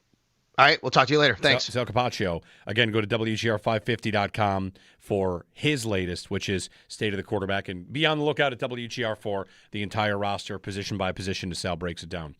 On that point about compensatory picks and the roster, we had a lot of conversations last year, especially like mid-season, end of season, about how good the roster was. And it became obviously a big talking point because the coach got fired and the owner said, great roster, good coaching. He believed that the team had a great roster, which, debatable. You'd find Bills fans maybe on different ends of the spectrum how good the roster was. They had some good players, one great player, at least one great player. But putting that aside about how good you thought the roster was, how likely is it that it's better this coming season? I think it's very easy to get to it is a better roster than last season. I saw a thing about the Patriots going around about how, might have been Matt Harmon and on the Football 301 podcast with Nate Tice talking about how much better New England's roster is, which I believe that their roster is better, and they haven't added A.J. Brown yet. But the Bills' roster is probably better. And for me, the number one way to look at that is I have no idea if, T.J. Parker or IGB, Skylar Bell, what kind of contributions they're going to make. Of course, like C.J. Gardner-Johnson, D. Alford, and DJ Moore, these are guys that have been in the league and playing. Your biggest loss is David Edwards. Your second biggest loss is Reggie Gilliam, right? Your third biggest loss is, like in a lot of cases, the Bills made the choice to move on, whether that's Taron Johnson or Curtis Samuel or up and down the list like Taylor Rapp. Stop me when you feel like it's a big, big loss. Whether it's Shaq Thompson, Matt Milano, a lot of the guys you would list, Joey Bosa, are still available. And to me, rather than try and make a case here like, oh, that's an indictment of the old roster, which I think that is there if you want it. A lot of guys that departed from the roster have not yet found their homes. So if you say goodbye to a bunch of guys that don't catch on and draft a whole new draft class of 10 picks, in addition to the trade for Moore and the free agent signings, like I think it's very easy to get to this roster should be better. Will their results be better? We'll see. We're going to wait to see what Jim Leonard puts together with this defense, what kind of scheme they come up with. But if you're asking, if I put a Twitter poll up about it, I don't even want to do it. I would expect it to be, I could put it up anyway, I suppose. But I would expect it to be, if it's better, about the same, or worse, 85% saying better, 10% saying about the same, and 5% saying worse? I think it's a really tough case to make that the roster is worse. They did not say goodbye to too many high-profile players. Again, due respect to David Edwards on left guard spot, but the rest of the line returns intact, and they've got some options there to replace him. I do not think it's an easy case to make that the roster is worse. To flip that around, it is an easy case to make that it's better. They might bring back 4 guys that were on the team last year. As Sal mentioned, Tre'Davious White, Shaq Thompson. I don't know what's up about Matt Milano. They could still use a couple roster spots filled. I keep mentioning Von Miller just because I thought that was an idea last year when they said goodbye to him and brought in Bosa. I don't know what Von would command on the open market. Not a lot. And he had production last year, and if he wants to try to win, he might think this is a spot. So I'm not sure if he's a fit for any number of reasons, but it's on my radar as an idea. 803-0550 and 1-888-550-2550. Jeremy and Joe. Joe's out this week. We'll talk about, whatever's on your mind. Coming up about an hour from now, Dave Hellman of the Athletic Football Show. He is the one that coined Skylar Bell as Jamar Chase Light. So we'll get his thoughts on the state of the Bills roster, the draft class, and, of course, why he decided to say that Skylar Bell looks to him like Jamar Chase Light, which he said he knew was, out there as a statement. But he'll talk with us in about an hour on that at 8:30. 803-0550, the phone number, 1-888-552-550 on WGR.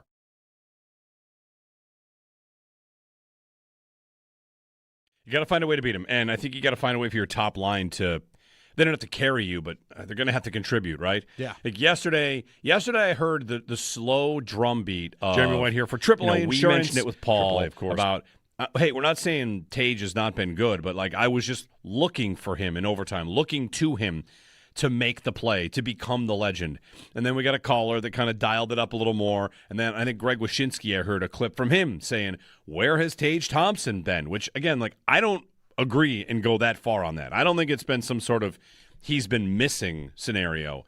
I would have said that was more likely about like Doan in the first 2 games of the series. Mm-hmm. And then, of course, like they came on. So, you have your ebbs and flows, like the Doan line, rather. And I'm not at where on earth has Tage been, but if he does go 2 more games without finding the score sheet and they lose, like that'll be tough for him to wear. Even if he plays exactly as he has played. Your goal scorers are there to score goals. It'll be that or Norris.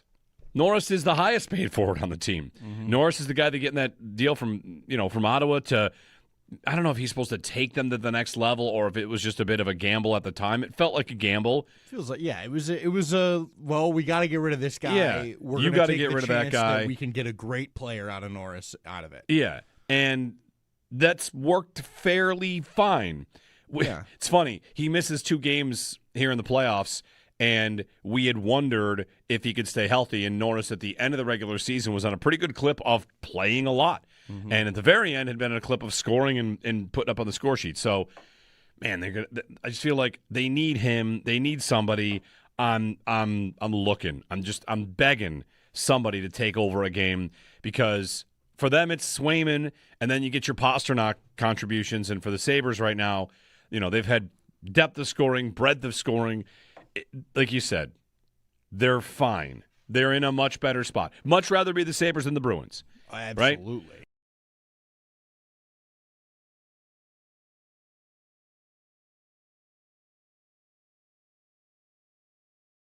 I am nervous. I am just like Bulldog, where I'm letting it creep in, the nervousness. Should they be fine? Yeah, they should.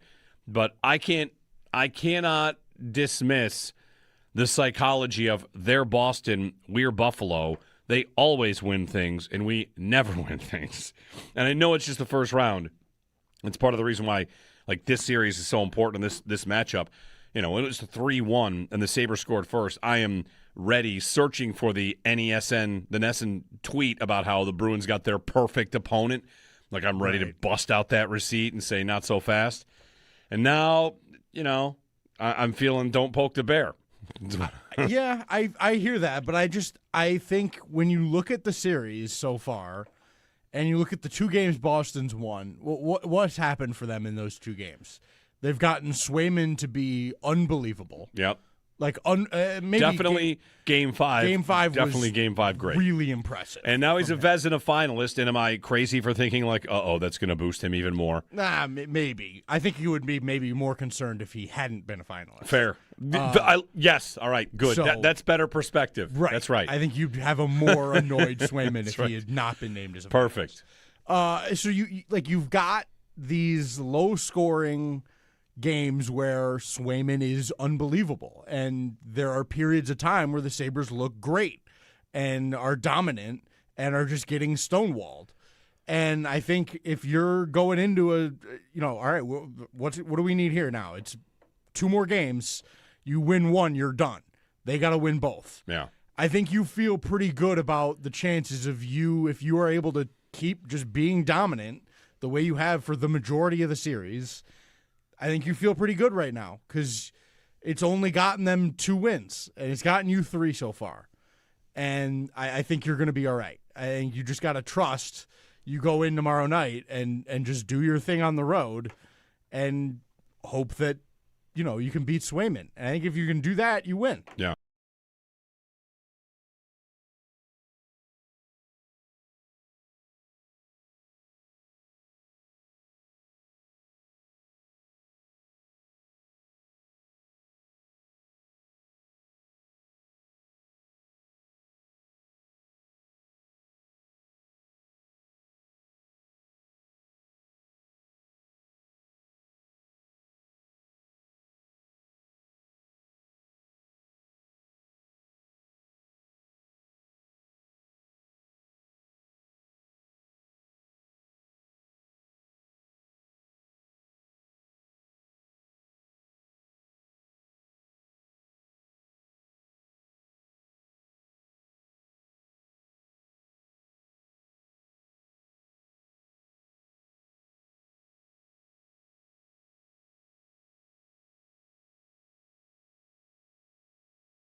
After dropping Game 5 in overtime 2-1, the Sabres, they're back in action for Game 6 tomorrow night. Puck drop set for 7:30. Our own Paul Hamilton reported yesterday that head coach Lindy Ruff said Noah Ostlund is going to miss a period of time, and Josh Norris is ready to go.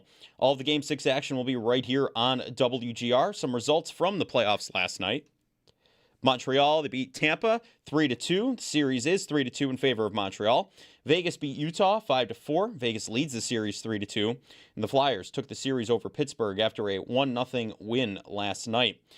The Bills, they signed fullback Ben Van Sumeren to a 1-year contract. Our own Sal Capaccio reported yesterday. And looking around the NFL, the Cowboys, they announced wide receiver George Pickens officially signed his franchise tag. The Jets declined defensive tackle Mozzie Smith's fifth-year team option. The Panthers exercised quarterback Bryce Young's fifth-year team option. The Texans, they signed linebacker Azeez Al-Shaair to a 3-year, $54 million contract extension. The Athletics' Matt Barrows believes the 49ers' first OTAs practice on May 27th might be an unofficial marker for Brandon Ayuk's release. Those are your Paddock Chevrolet sports headlines. Paddock Chevrolet, with you for the extra mile since 1935. I'm Joe Cali for Western New York's Voice of the Fans, WGR.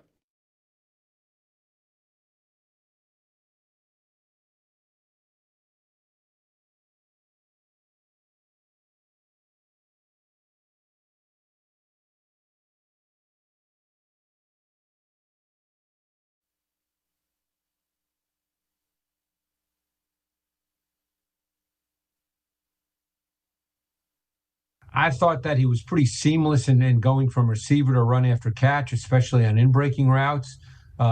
He's got location versatility. I mean, if they're going to use as much pre-snap movement, which you would assume they'd use perhaps even more now that Joe Brady is totally in charge, I think he's a great guy in that regard. You can use him, in multiple ways. Don't forget, he started at Wisconsin. He was a Big Ten recruit.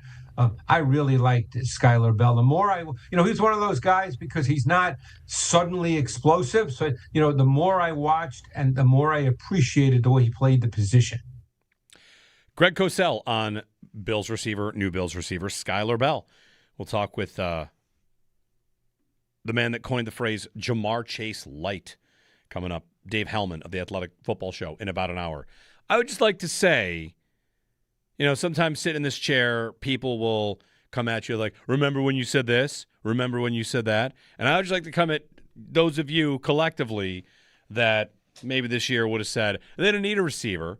And then fast forward to them taking one, and you're like, I think he's going for 1,500 yards this year. I see all of you. I see it. Anyway, Jamar Chase Light. How fair is that? Dave Hellman at the Athletic Football Show in about an hour. 803-0550 and 1-888-550-2550 to join us. If you have a thought on what I just went to the break with, would love to have it from you. Is the Bills roster better than it was last year? I think it is super easy to make the case yes, because we thought last year's roster was maybe not great, and the players that departed, the top three are David Edwards, Reggie Gilliam, and I'm struggling to find who's in Taron Johnson, who they traded to Vegas. And, if you're looking at departures, there's just not a lot of high-level departures. and you brought in, a receiver you feel pretty good about in DJ Moore, and the secondary kind of got its overhaul. Your draft picks, you had 10 picks. So I think a part of thinking the roster this year is in a better spot is to say that last year's roster maybe was not in such a good spot. That's where I land. And it's kind of interesting, like listening to the GM talk about why they drafted a corner in the second round. He kind of made the case for why they maybe weren't that good at that position. The depth of that position was really rough, whether it's Tre'Davious White or Dane Jackson coming back. It's a team that last year went to the practice squad an awful lot, and maybe this year they can do that a little bit less. So I think it's a vastly improved roster. 803-0550, 1-888-550-2550 to join us. Jeremy and Joe. Joe's out on leave, so you can give us a ring. Game 6 tomorrow, and then potentially something else this weekend. If it's possible to separate the feeling that I have about it, I'm not a think about winning the Stanley Cup in round one person. Is that a thing that I can differentiate? Like, you carry the cup into the arena in game 5 of the opening round. I think that's fine. I'm still very much in like survive and advance mode. Yeah. Where why do I want them to win, the Sabres? Why do I want them to win on Friday night? It's because I want to celebrate having 2 more weeks of the ride. Right. And I probably won't really think about the cup until the conference final. Yeah. Once you're in the Final Four, I'll have a conversation. Like, all right, even though, like, I know we've talked about Alex Tuck has said it, and they're after it, and we are talking about it, but I'm not really thinking about it in the same way that if it's the NCAA tournament, I'm a Syracuse fan, I'm not really thinking about them winning the national title until the Elite Eight. Like, you got to make it about halfway through for me to start thinking about the trophy itself. Yeah. Right now, I just want them to keep playing. I'm with you there. I think you're at this point, if you're thinking about that, you're probably getting ahead of yourself.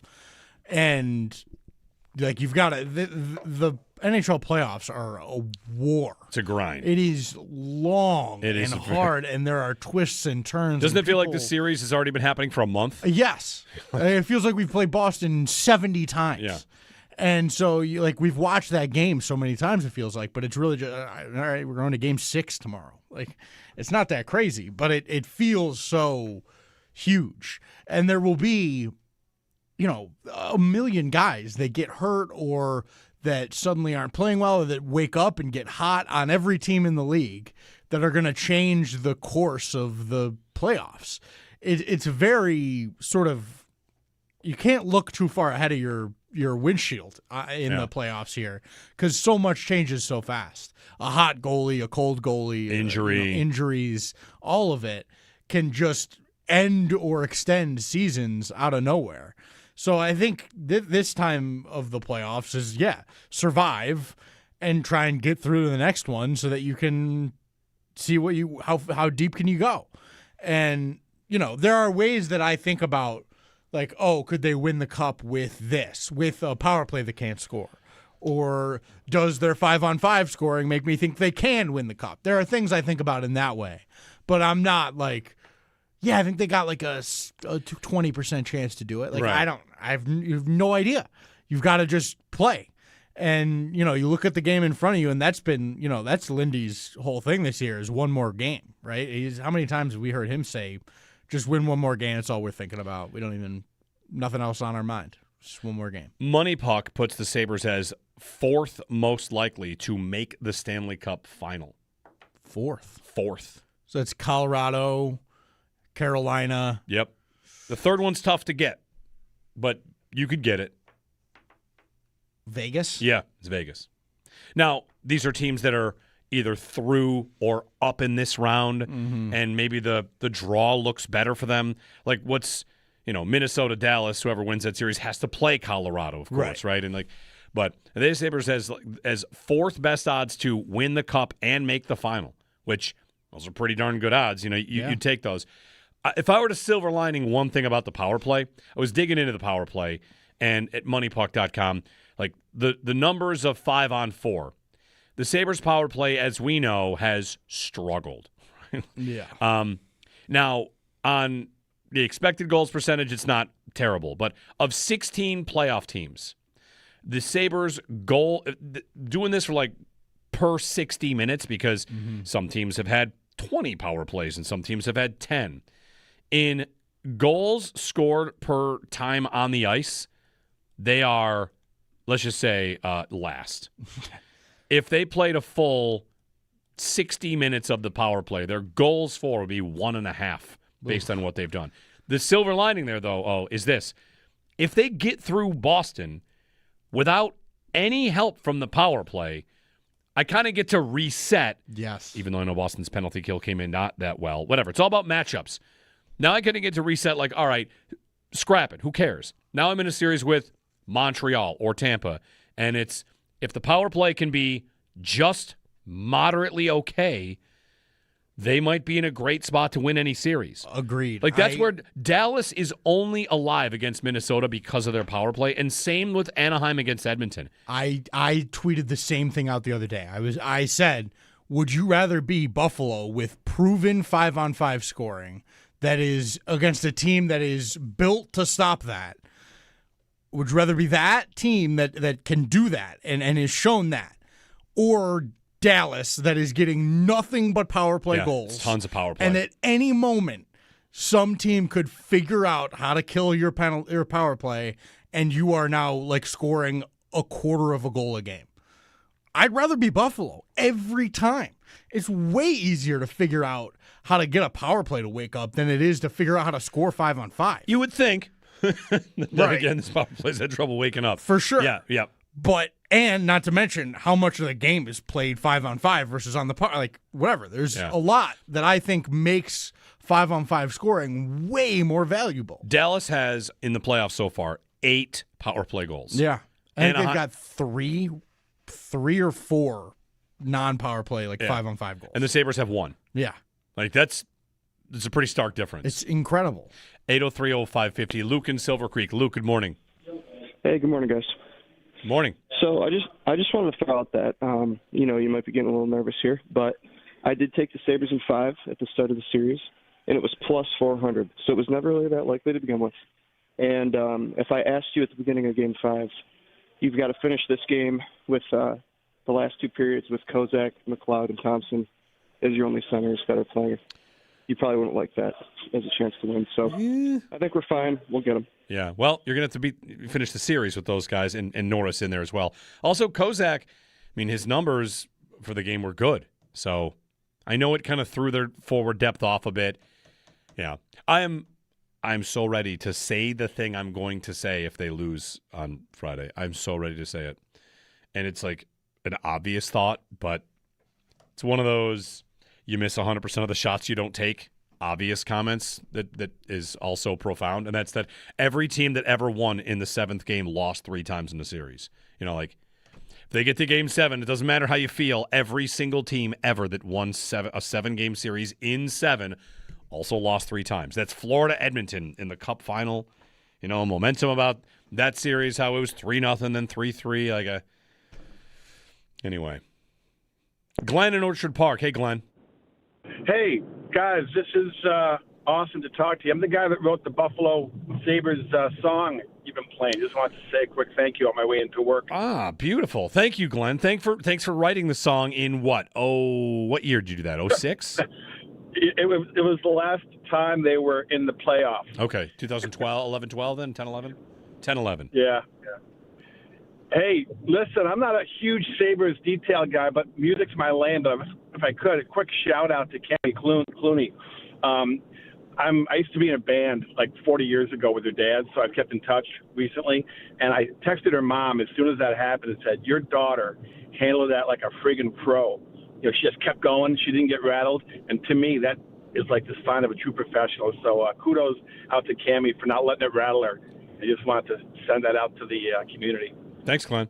And thanks for the song. We haven't played it nearly enough. That's why the series has gone 6 games. It's on us. We got to play that song more. All right, we'll play it coming back. 803-0550. That song, it's the one that I heard at whatever. We've gone out to Schmally Schmoo a couple times before games, and they play it there every 30 minutes, and it's been a vibe all year long.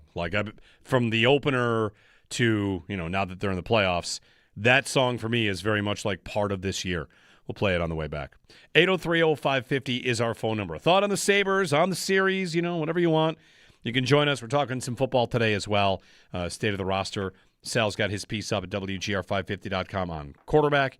And at 8:30, we'll talk to Dave Hellman of the Athletic Football Show. And at 9 o'clock, Ian Hartitz on some fantasy chatter about, rookie landing spots. A lot of the chatter out there is that they're all terrible. So we'll see what Ian Hartitz thinks of that. Ian Hartitz of My Fantasy Life. It's all coming up with your phone calls as well here on WGR.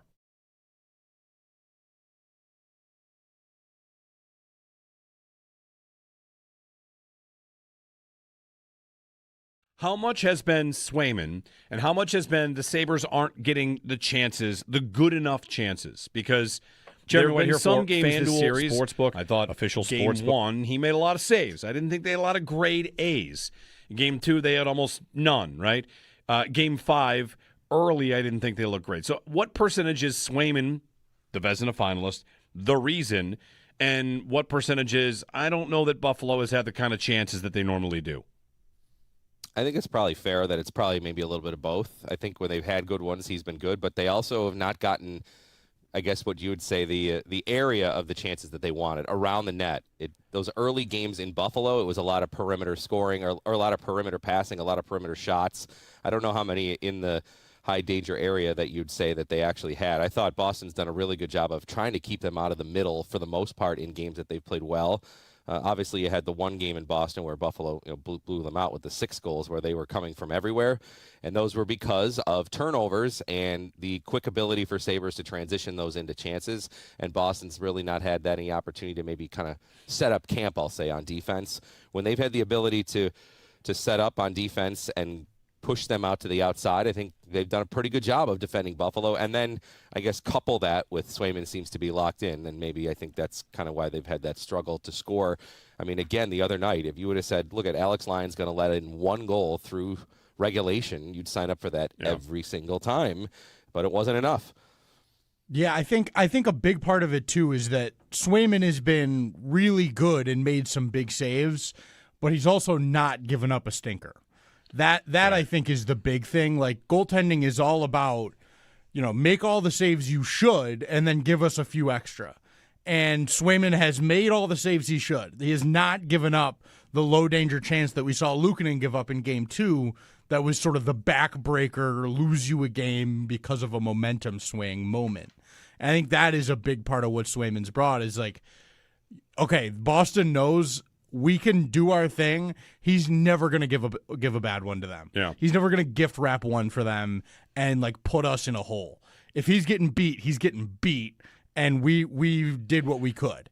And I think that is a really big advantage as a goaltender. Is that what playoffs. Lyon has also given the Sabres right now? Like he hasn't. Like, what's the worst one he gave up so far? Jeannot.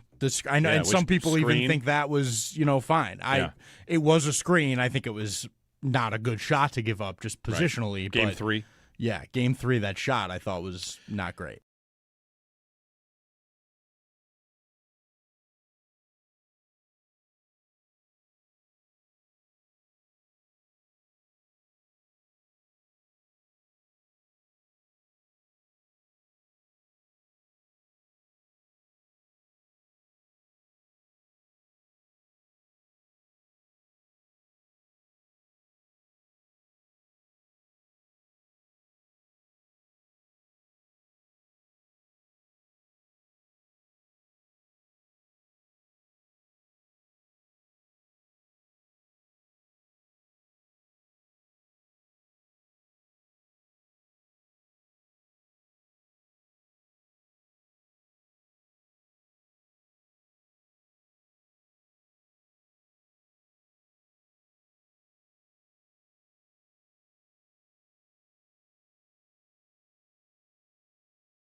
Buffalo Sabres.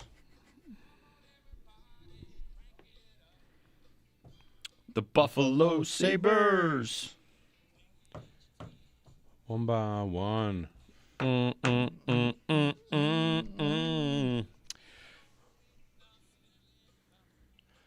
Thanks to Glenn. Shout out. Glenn did this song, Glenn Colton, and he just called in to say, like, yeah, it was me. So thanks, Glenn. We've been cool. rocking it. We got to do it more. Hopefully we're playing it on Monday when we get back. Because, we had a stress-free weekend after they closed the series out in 6. Mike Vrabel got a standing ovation at a Patriots season ticket holder event. Oh, yeah. All right. Okay. All right. Good for you, everybody. Yeah. This story, I don't have much to say about the actual story itself. I do think that the coverage of the story has been super weird. Very interesting, to say the least. TMZ reporter following him through an airport yesterday. Right. Like I'll tell you right now, I've got one of my I can see the future comments here. That's one of those ones where it's easy to see the future. Like Nikita Zadorov has been fined the maximum allowable under the CBA. Like you can see the future when something's going to happen. Here's something that's going to happen this year in the football season. I hope you're ready. Ready? Mark my words. It is April 30th. It is 7:52 a.m. Record this. During a primetime football game this year in the NFL with the Patriots playing, whichever network it's on, whoever is on the broadcast will reference the Patriots coming through adversity given what Mike Vrabel went through this offseason. Book it. Oh, yeah. 100%. Absolutely book it. They will be given credit for overcoming this. Right. If they make the playoffs again, it'll be the story. It'll be week 6. And it'll be like, you got to really admire what they've done here, overcoming what's happened to him. Oh, my God. So just prepare yourself for that standing ovation. Okay.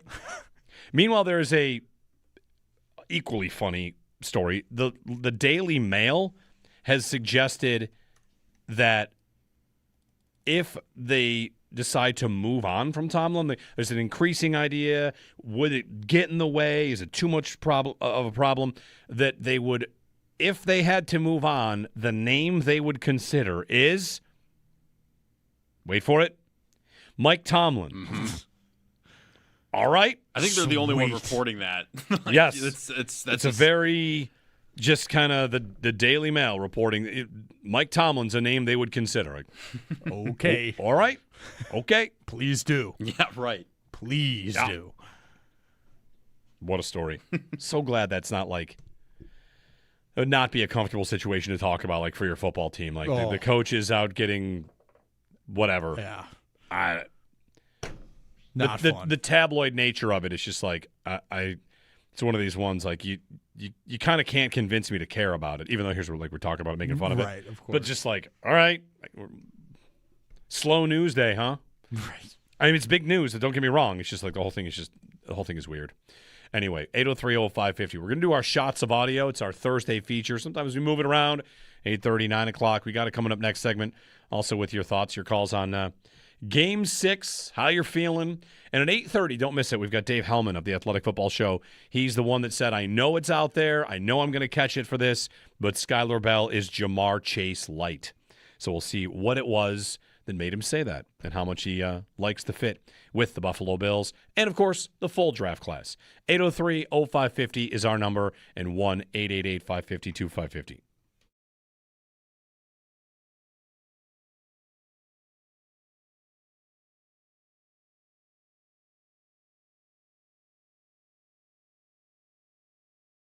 I am nervous. I am just like Bulldog, where I'm letting it creep in, the nervousness. Should they be fine? Yeah, they should.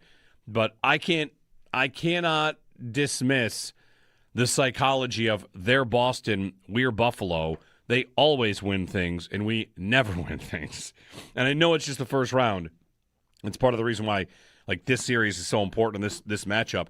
When it was 3-1 and the Sabres scored first, I am ready, searching for the NESN tweet about how the Bruins got their perfect opponent. I'm ready to bust out that receipt and say, not so fast. And now, I'm feeling don't poke the bear. Yeah, I hear that, but I think when you look at the series so far, and you look at the 2 games Boston's won, what's happened for them in those 2 games? They've gotten Swayman to be unbelievable. Yep. Like maybe Definitely game 5. Game 5 Definitely was game 5 great. Really impressive. And now he's a Vezina finalist, and am I crazy for thinking like, that's going to boost him even more? Nah, maybe. I think he would be maybe more concerned if he hadn't been a finalist. Fair. Yes. All right. Good. So, that's better perspective. Right. That's right. I think you'd have a more annoyed Swayman if he had not been named as a Perfect. finalist. So you've got these low-scoring games where Swayman is unbelievable, and there are periods of time where the Sabres look great and are dominant and are just getting stonewalled. And I think if you're going into all right, what do we need here now? It's 2 more games. You win 1, you're done. They got to win both. Yeah. I think you feel pretty good about the chances of you, if you are able to keep just being dominant the way you have for the majority of the series. I think you feel pretty good right now because it's only gotten them 2 wins, and it's gotten you 3 so far. And I think you're going to be all right. I think you just got to trust you go in tomorrow night and just do your thing on the road and hope that, you can beat Swayman. And I think if you can do that, you win. Yeah.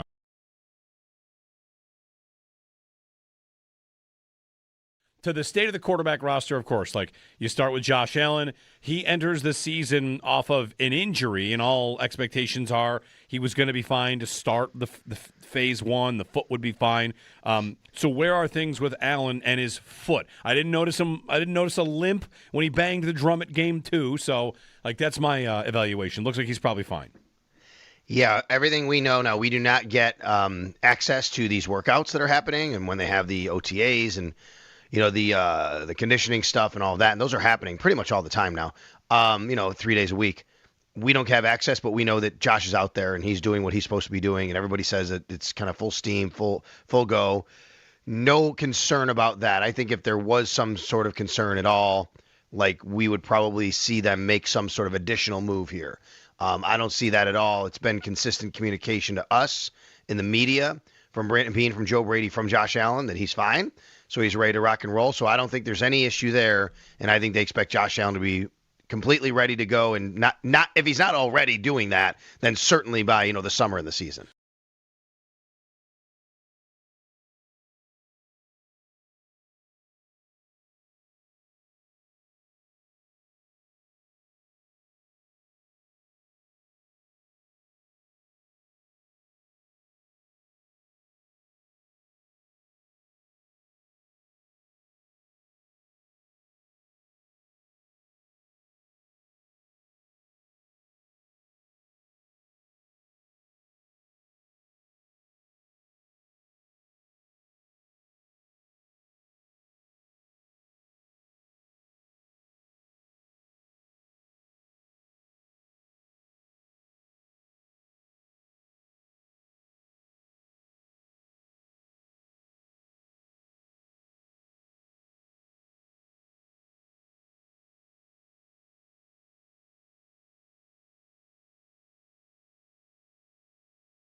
After dropping Game 5 in overtime 2-1, the Buffalo Sabres, they're back in action for Game 6 tomorrow night. Puck drop set for 7:30 in Boston. Our own Paul Hamilton reported yesterday that head coach Lindy Ruff said Noah Ostlund is going to miss a period of time, and Josh Norris is ready to go. All of the Game 6 action will be right here on WGR. Results from the playoffs last night. Montreal beat Tampa 3-2. The series is 3-2 in favor of Montreal. Vegas beat Utah 5-4. Vegas leads that series 3-2 as well. And the Flyers took the series over Pittsburgh after a 1-0 win last night. The Bills, they've signed fullback Ben Van Sumeren to a 1-year contract. Our own Sal Capaccio reported yesterday. And looking around the NFL, the Cowboys announced wide receiver George Pickens officially signed his franchise tag. The Jets declined defensive tackle Mozzie Smith's 5th-year team option. The Panthers exercised quarterback Bryce Young's fifth-year team option. The Texans, they've signed linebacker Azeez El-Shaair to a 3-year, $54 million extension. And the Athletics, Matt Barrows believes the 49ers' first off OTAs practice on May 27th might be an unofficial marker for Brandon Ayuk's release. Join Brian Koziel from 2 to 5 on May 2nd at Batavia Downs as he broadcasts live for the Kentucky Derby. Check out the Derby parties and specials at BataviaDownsGaming.com. Batavia Downs Gaming and Hotel, the area's premier entertainment destination. It's your Paddock Chevrolet Sports Update. Paddock Chevrolet with you for the extra mile since 1935. I'm Joe Cali for Western New York's Voice of the Fan, WGR.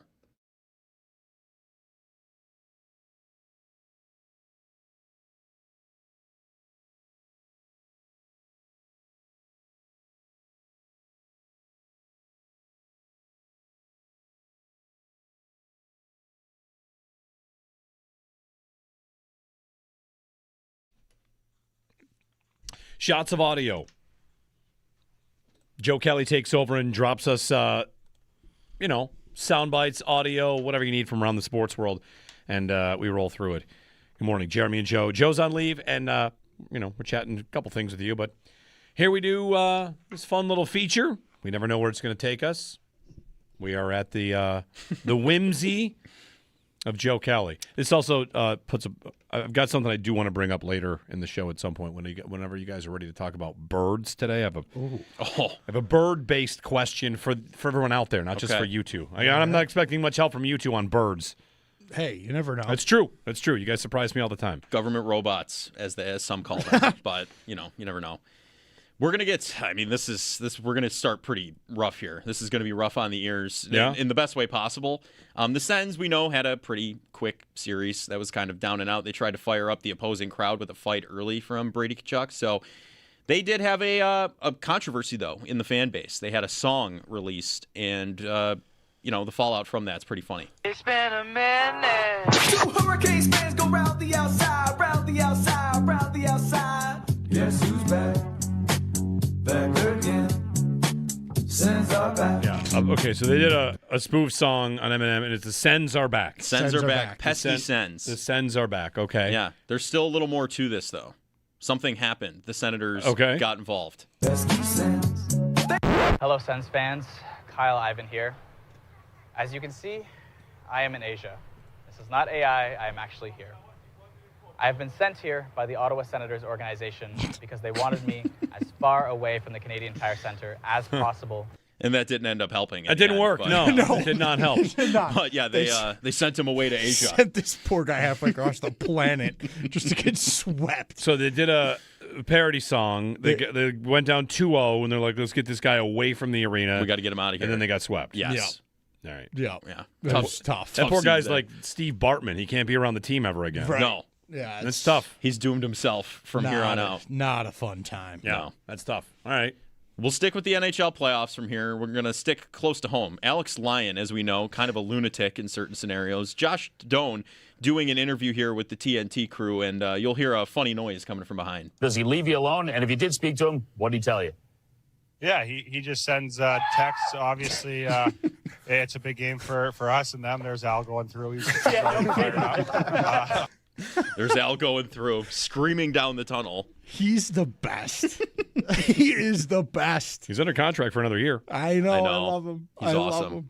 What a character. He is also like the most interesting guy to listen to talk on the team. He's so interesting. Well, I remember I talked to you. He takes his pad off and his pads off in the TV timeouts or the breaks. Half his gear is on the ice. Yeah, it's just such a maniac, like a creature. I've never seen that before. I love the way he approaches the whole thing. Just this is goalies. Remember, I'm saying this with no shot snark of any kind. Just like, hey, remember when Devin Levi used to meditate on the ice? Yeah. That was a thing. Remember they made him move because he was in the slot, and they were like, you're not letting them scrape the slot. You got to go to the dot, and then you go to the dot and do it instead. That was the thing. They're like, listen, if you're a goalie and you're getting results, you can do pretty much any weird stuff you want to on the ice. Yeah. You can do whatever you want.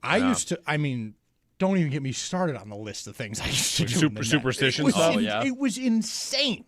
I mean, I would I had to tap the post on my left side 3 times, 2 sides on my right, on the post, and then the crossbar. It was my number 32, and like it was the things you do when you get into when you're doing a job that is that high pressure, and you realize you did something, and then you find success. You then have to do that thing every single time you do the job. And that like adds up quick. You start doing a lot of stuff because you realize like, oh man, I had chicken parm today. I can't ever eat anything other than chicken parm now. And it's a nightmare. How different is any of that than a pre-shot routine in golf? Like it's the same thing. Yeah, like what you're saying, like you said, It's like the I did same- all these weird things, but what you did that for was to shut your brain off from other thoughts. Exactly. It takes away the excuses of like, well, I didn't do the thing. That's why I'm going to not do good. It takes all that away, and that's why goalies are the way they are. I was excited for Devin Levi, back in the day. Obi-Wan to goalie. There was a lot of reason to be excited. He was different. He got results. What did he do? He showed up and got results. Yeah. You get results. We will fall in love with a goalie in 5 games. Yeah. Like, I think he's got it. Colton Chaos. Yeah, Colton Chaos. 37 save shutouts permanently put him in the hearts of people around here. So Yep. I don't know. Speaking, we thought the first shot was pretty bad for the ears. Jason Botterill here, following the end of season for Seattle. Can't not laugh at The this. Seattle end of season press conference from the Kraken GM. And for context, they were in the playoffs comfortably at the And trade deadline. completely collapsed. And just Monumental tanked collapse. their season. Yeah. Like completely obliterated it. Yes. Here's former Sabres GM Jason Botterill. When I reflect back on the season, there are moments that I was very proud of. Going 10-5-2 in January, playing 17 games in a month, putting ourselves in a position to be in a playoff spot at the Olympic break and at the trade deadline was something that was a big accomplishment for our group. We talked at the start of the year about wanting to be in the playoff hunt. We were. Just a tough scene all around there. I'm counting how bad their season went in terms of wins and losses. From March 4th, they won 5 games. Whoa. Yeah. 1, 2, 3, 4, 5, 6, 7, 8, 9, 10, 11, 12, 13, 14, 15. They went 5-17 basically to finish the season. 5-17. It's so bad. And he's talking about how I'm really proud of a 17-game stretch in January. 10-5-2, by the way. Like I saw this video, and listen, like we're in a better place in our lives right now. We are not dealing with this individual that, for me, was the single most damaging person that was a part of this franchise and his decision making. He had a prepared statement for his end of season presser. He was reading. He kept looking down to read, like, here's the message I want to deliver about how important it was that we were in a playoff spot at the Olympic break. And then, of course, you went 5-17. And blew it. Yeah. Like 18-wheeler off the side of the freeway rolling over into the woods. Exactly. They just tanked it. Yeah. And the way he read it, even, like, maybe even more than what he actually said. The inflection. But just, like, the sound of him, like, reading like it's off a cue card. Like, he had one of the best jokes of all time, like aiming for meaningful games in March. He's like 10 years later in his career, and he's celebrating a January stretch. Right. Like, dude. It's tough. What are you doing? It's a tough look. It's nice to look at that, though, and just think of where we're at now. Like, it is a good feeling to be away from that, but don't envy the Kraken fans. Yeah. But I got one more shot for you here. It's a replay assist one for you specifically, Jeremy. Here we go. The Reds, they have a promotion where fans win free pizza if the team gets 11 strikeouts in a game. They were able to clinch it with this ABS challenge here. The crowd pops crazy. Just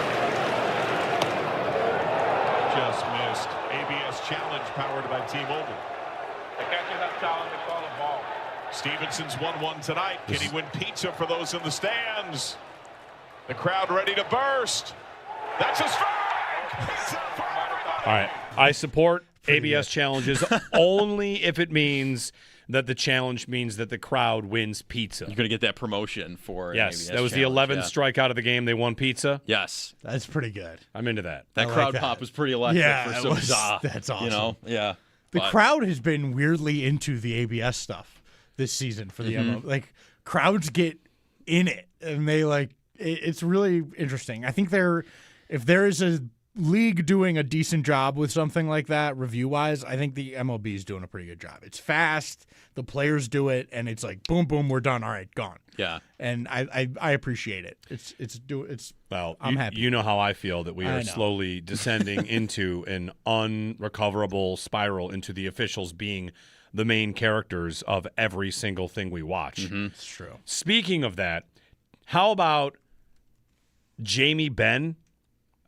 NHL rant for you here quickly. Jamie Benn cross-checked, who was it, Zuccarello? Who was it? I think it was Zuccarello. Okay. I think that's right. He cross-checked him in the head. Yeah. Head, neck. Hard, retaliatory cross-check into head. Uh-huh. He got fined $2,600. Not even the NHL. Usually the maximum allowable amount is $5,000. We all say, like, I can't even believe that's what they could do. That for some reason Jamie Benn's is $2,600. Right. Is that because he's playing on such a low salary? He's making $1 million a year. He's on a 1-year, $1 million deal. Jamie Benn, cross-checking your opponent in the head is a $2,600 fine. That's unbelievable. It is incredible that the NHL even has a department of player safety. Yeah, we like to protect our players here in this league. They review a cross-check to the back of the head, side of the head. Nuts. What a league. It's nuts. This we're lucky that this Bruins Sabres series has not gotten that dirty. No. You have Zadorov. Sure. And past that, what's the second dirtiest thing that's happened in the series? The little smack on Tuck's calf. That would be Benson, it, yeah. Benson slashes Pasternak. We got 3 incidents in 5 games. Right. Yeah. I am stunned at and that all are after the whistle. The one on Tuck was like going to the bench. Yeah. Yes. None are an actual like. It's not Clevin blowing up Nikishin. No. Like nobody's getting murdered out there. No, and that was probably a clean hit. It was. For that. Yeah. Right. Even that. Right. But it's clean. It's one of the reasons I hate all the officiating stuff is because I am someone who actually genuinely hates complaining about officiating. Yeah. I do not do it a lot because I think it's totally out of our control. And to sit here and say, like, the refs had it in for us, you might be right, but I fully expect there to be 5 bad calls tomorrow night. And just accept it, that I'm going to be bothered that Tage Thompson has 3 guys holding him in the corner, and it's just going to be allowed to go. That's one of the strange things about what the NHL has even done with officiating in this round. Just to be clear, you can cross-check a guy in the head, no penalty. Yet Lindy's talking about the penalty that Krebs took and the penalty that Boston got on them when the Sabres got their early power play, which the officials told them the first man to throw a punch is going to the box. Right. So first guy punch, you're going to the penalty box. Second guy cross-check to the head, like that's actually fine. That's all good. That's fine. You're good, bro. Don't worry about it. That guy deserved it. You got to defend yourself. Man, it's wild. It is. Apparently, the cost of the fine is dependent upon the time in the box. So the 2,600 is for the 2-minute, and the 5,000 is for That's not right. You don't think so? No, that can't be right. No, I think it's. No. Was there a penalty called in the play? He did go to the box? I'm not 100% sure. I don't think it has relation to. I've never seen the maximum not be 5,000. Was it defined as the maximum, or just he was fined this amount? I think it was the maximum. Then it is. It's likely in relation to his salary. I think there's a cap on the fines at 5,000. Yeah. But if you're under, I think it might be $2 million, something like that. Yeah. NHL player safety, $2,604.17. The maximum allowable under the CBA. It's got to be. It's salary under the related. CBA, or it could be. No, because cross-checking. It was 2 cross-checks. It was one of the ribs and one of the head. Yeah, it's got to be salary related. $2,604.17. What is that? The 17 cents. I'm sure it's a formula. I don't think that they're in CBA negotiations and like final offer $2,604.17. Yeah, no. All right. It's some sort of like percentage of his salary cap or cap hit, something like that. 803-0550. How you feeling for tomorrow night? Don't know what I'm going to do for this game. Go out. It's going to be cold outside. Could watch it outside. Could be outside on the patio. It'll be in the 40s. Are we getting enough warm weather hockey? This is the wettest April, like the 5th wettest April I heard on BEN driving in. Yeah. It's rained a lot. It's been chilly. Game 1 was hail. Yes. All right. Game 2 was nice.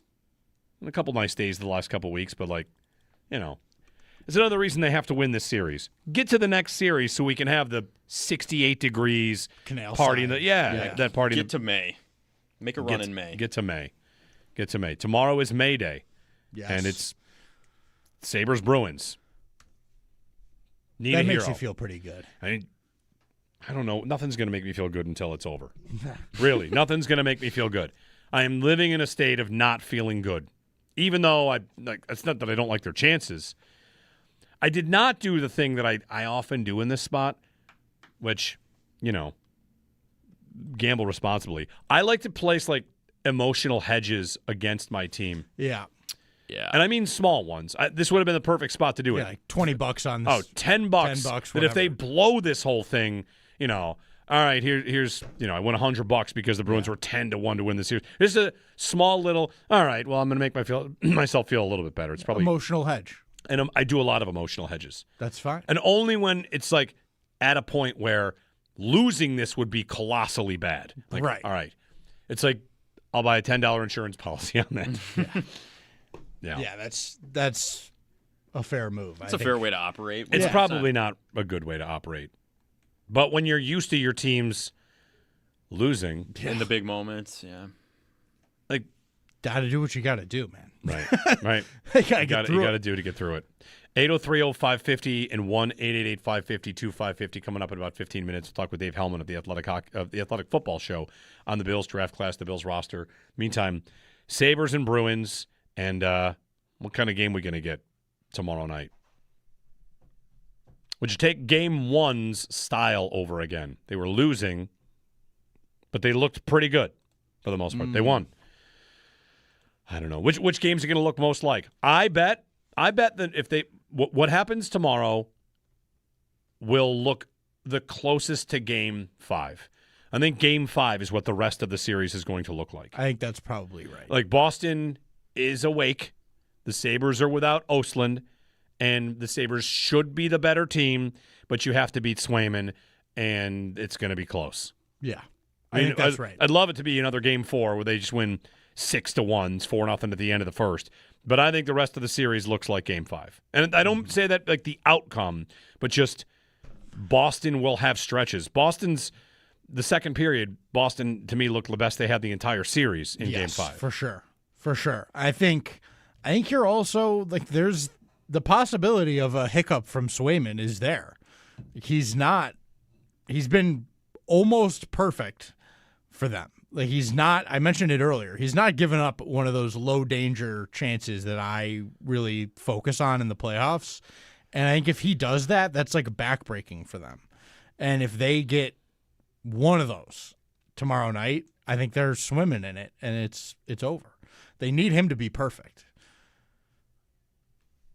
I'd be curious if we see that crack at any point from him. He's been great. And historically, in the rest of his career, he's been great in the playoffs. But at some point, it happens to everybody. You could get a stinker.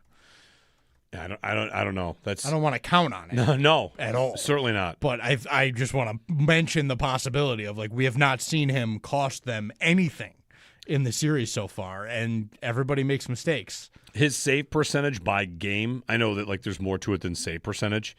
But save percentage by game, you had Game 4 where it was .793 and he left, and they turned it over and hung him out to dry. None of that was him. No, right. The other 4 games, his save percentage, .919, .943, .931, .962. Yeah, it's pretty good. That's very good. We'll get to Dominic here. Dominic, good morning here on WGR. Oh, sorry, I didn't have time to mute you guys, so I got to run into the other room. You're good. No, I was just basically going to say I 100% agree with you. Just as a Buffalo sports fan, I don't think I could ever relax in any situation, just the way all our seasons end seems like every year. We're up 3-2. We're in a good spot. But, we still have to deal with Swayman. So until we can deal with that, if we're up 6-0 in the third on Friday, which would be awesome, I still don't think I would relax just because how our luck as Buffalo sports fans are. That's about it. But I do think if we get past Swayman, he's the toughest goalie by far we're going to face. So hopefully it'll be not as stressful the rest of the way. That's a good question. Right. I think, is he the best you'll face? Yeah, probably, especially if Montreal wins. If Montreal wins, I mean, Vasilevsky has the potential to be great. He's not had a great series here. Freddie Anderson, like Carolina's been real good, but if Vasilevsky gets knocked out, then you would have beaten one Vezina finalist and the other one is knocked out. So, inside of a series, who knows what happens, but Montreal's got what? Dobesh and Montembeault? Is that or Jacob Fowler? Fowler, yeah. Fowler's their other guy. They're both, I think, both studs. They both scare me. Either one of them could get hot, but also they're young, so they could also get ice cold. Yeah. But the goaltending, it's a weird thing. The way that the goaltending works, like you're seeing it. I think in this series, you can have a guy be pretty much as good as you can be, and it can barely matter. But if they're bad, it's over for you. You're done. I mean, Olmark was that. Olmark was you couldn't ask anything more of him, and they couldn't win a game. No. They couldn't lead a game ever. They didn't lead once. No, their power play was a disaster too. So, it's a really finicky position that matters more than any other position in the league by kind of a lot, but also there's not that many guys that can dominate it. I'm so resisting the urge to talk about this well, what if it happens in the wrong way? I'm so resisting. I know. But I'm just so conditioned to that. Yeah. A 3-1 lead and oh, okay, finish the job. And it gets tougher when you are closer. They were a goal away, right? We could say when they went up 1-0 at the end of the first period, I thought okay, 40 minutes away. You're 40 minutes away. And got halfway through the second and, Boston tied it. Now it's you're 1 goal away. You're 1 goal away from advancing. And whether that's we mentioned there was a series, Calgary-Tampa. Calgary was 1 goal from the cup and lost the series. And that's the tough part of the game. So I'm probably not making anyone feel better, but that's what you guys are here for. Yeah, I mean, I've been saying it all morning. I think they're going to go into Boston and win. And win a third road game. I think they are. I think they've just got more than Boston does, and you can only bank on your goaltender keeping you in games for so long. And I think that, we saw it boil over in Game 4. I think you might see the same thing. I really do. I don't think that Boston has the ability to play with the Sabres. So I feel good about them. And the trend of the road teams winning, I mean, that works in our favor technically now. Well, yeah, let's hope. Sure. Mm-hmm. A home team's going to win one of these next 2 games. Correct. If there are two. If there are two. If there are two, it means Boston did. So right. Real quickly before we get to football, because you got Dave Hellman of the Athletic Football Show on the other side to talk about the Bills draft class. You guys see what Boise State just did to their football field? No. So very famous, the blue football field. Right. Boise State has just invented a new way to retire numbers. Oh. Ooh. Kind of invented a new way to retire numbers. Are they on the field? They are painting the 2-yard line and the 11-yard line orange to remember Ashton Genty and Kellen Moore. Right. So those two are forever remembered, not with a number on the field, not with, I mean, they might put a number up on the concourse, but now at Boise State of the blue field, the 2-yard line, the little hash there on the sideline, is orange. That's fun. And at the 11, it's orange. So every time you watch them play, the 2 and the 11 are paying tribute to those 2 players. That's cool. Yeah. I like that. What a great idea. Yeah. And it's a functional way to do it. Finding a way to honor someone that, is very understated, but just see it for the rest of, for the rest of the time. So pretty cool. Pretty cool. 803-0550. All right, Dave Hellman of the Athletic Football Show on the comparison he made that he said, I'm going to get heat for this, but he probably knew the team that drafted Skylar Bell was going to want to talk about it. He called him Jamar Chase Light. We'll get to that coming up next here on WGR.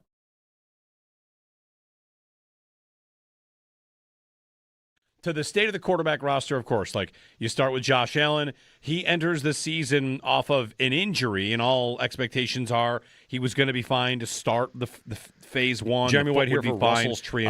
So where are things with Allen and his foot? I didn't notice him. I didn't notice a limp when he banged the drum at game 2. So like that's my evaluation. Looks like he's probably fine.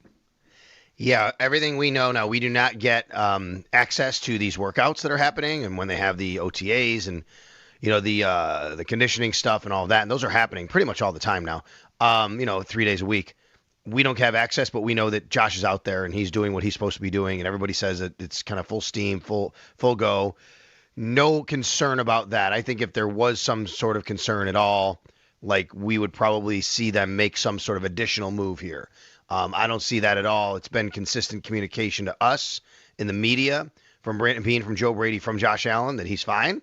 So he's ready to rock and roll. So I don't think there's any issue there. And I think they expect Josh Allen to be completely ready to go. And not if he's not already doing that, then certainly by, the summer and the season.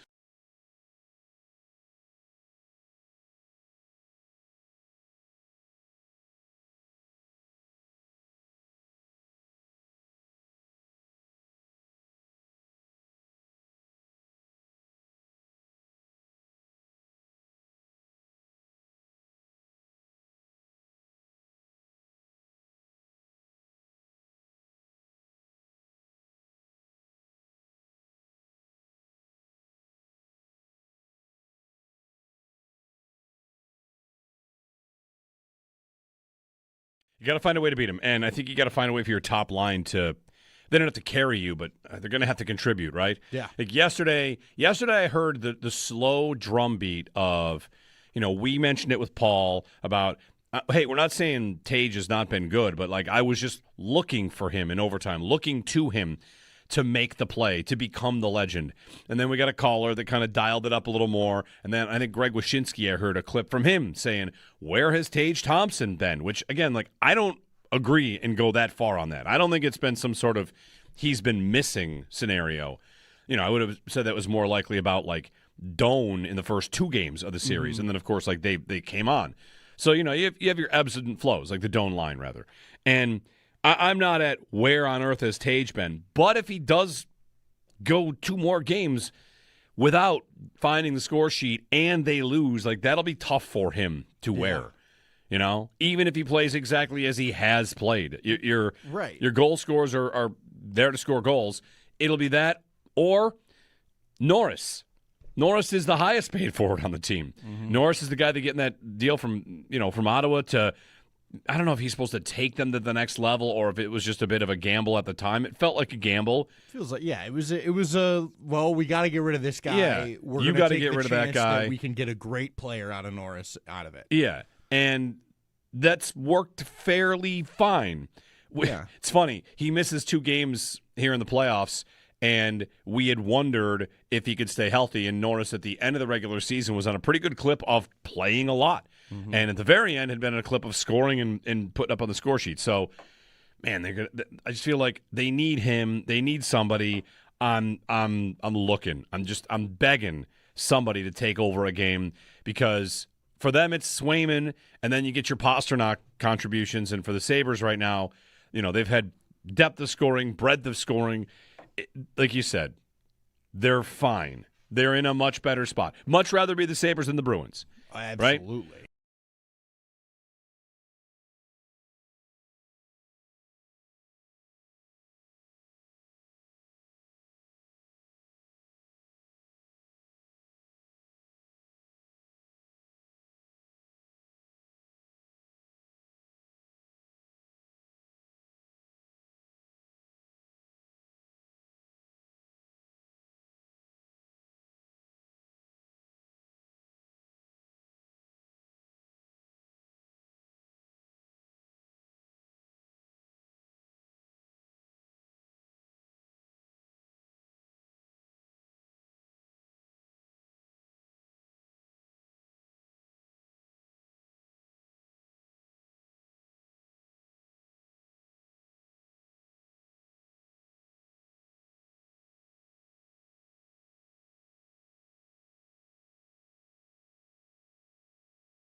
Is it Friday yet? After dropping Game 5 in overtime 2-1, the Buffalo Sabres are back in action for Game 6 tomorrow night. Puck drop is set for 7:30.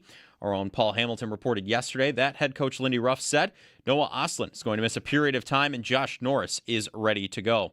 All of the Game 6 action will be right here on WGR. Some results from the playoffs last night. Montreal beat Tampa 3-2. The series is 3-2 in favor of Montreal. Vegas beat Utah 5-4. Vegas leads that series 3-2. And the Flyers took the series lead over Pittsburgh, defeating them with a 1-0 win last night. The Bills, they've signed fullback Ben Van Sumeren to a one-year contract. Our own Sal Capaccio reported yesterday. And looking around the NFL, the Cowboys, they announced wide receiver George Pickens officially signed his franchise tag. The Jets, they declined defensive tackle Mozzie Smith's fifth-year team option. The Panthers exercised quarterback Bryce Young's fifth-year option. The Texans, they signed linebacker Azeez Al-Shaair to a 3-year, $54 million contract extension. And the Athletics' Matt Barrows believes for the 49ers, first OTA's practice on May 27th might be an unofficial marker for Brandon Ayuk's release. Those are your Paddock Chevrolet sports headlines. Paddock Chevrolet, with you for the extra mile since 1935. I'm Joe Cali for Western New York's Voice of the Fan, WGR.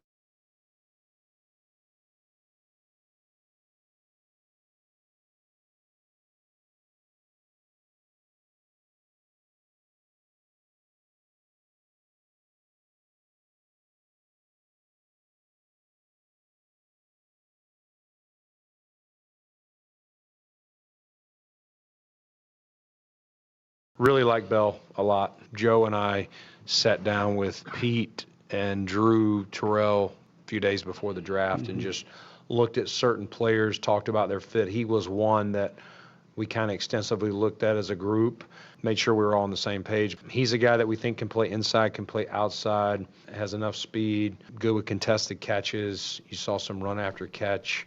It's competition. You know, a lot of these moves that we'll continue to talk about, that happen the rest of the day are just trying to add more depth and more competition, which I kind of referenced last night. Bills GM Brandon Beane on Skylar Bell. Doing our research on some of the Bills draft picks, have had a chance to talk a little bit about Skylar Bell, and we're going to do that here with Dave Hellman, co-host of the Athletic Football Show. Dave, good morning. Thanks for taking some time here in Buffalo. I'm happy to be on. Thanks for having me, guys. So I want to get to the draft class, the roster. I feel like when you said what you said about Skylar Bell, you knew wherever he got drafted, they were going to call and say, you got to tell us why you said what you said. You acknowledged it might be reckless to say it, but you made a comparison. You said he might be Jamar Chase light, which, of course, is quite a comparison. So how did you get there? And ultimately, what do you think of the Bills' fourth-round pick? Yeah, I laughed when I got your email. I was like, yep, yeah, that's what happens when you call somebody Jamar Chase light. Yeah. But I love it, and I'm not backing off of it. Obviously, I think this stuff, you got to take it in context, right? I mean, he's not Jamar Chase as a prospect. Jamar was a guy who everybody knew was a top 10 pick. A year before he was drafted, Skylar Bell falls to the fourth round. He's not as big. He's not as fast. He's not quite as physically dominant as Jamar Chase was. But the reason I said that is I was watching him play, and I was like, yeah, this is kind of the package of skills that Jamar has. And honestly, I love basically hearing what I would say from Brandon Beane while I was waiting to come on with you guys, because he said it all himself. He's a fantastic contested catch guy. He's really strong at the point of attack. He'll go make the catch in traffic. He can play inside and outside. He's, like I said, he's a little slower than Jamar was coming out of college, but he's a 4.4 guy. He's got plenty of speed. He can take short balls and take them the distance. He's not as physical as Jamar Chase, but he can be a physical guy. He can get some run after catch there. Guy that can take, an easy throw and take it 20, 30, 40 yards, take it to the house if he has the opportunity. And it doesn't help either that he wears number 1. So watching him do all this stuff in college, I was just like, oh man, I don't know. This looks like a little mini Jamar. And it's obviously, it's a pretty wild comp to make. And I had fun with it while I did it, but I'll be honest, when I saw where he landed, I mean, so much about draft prospect success is where they go.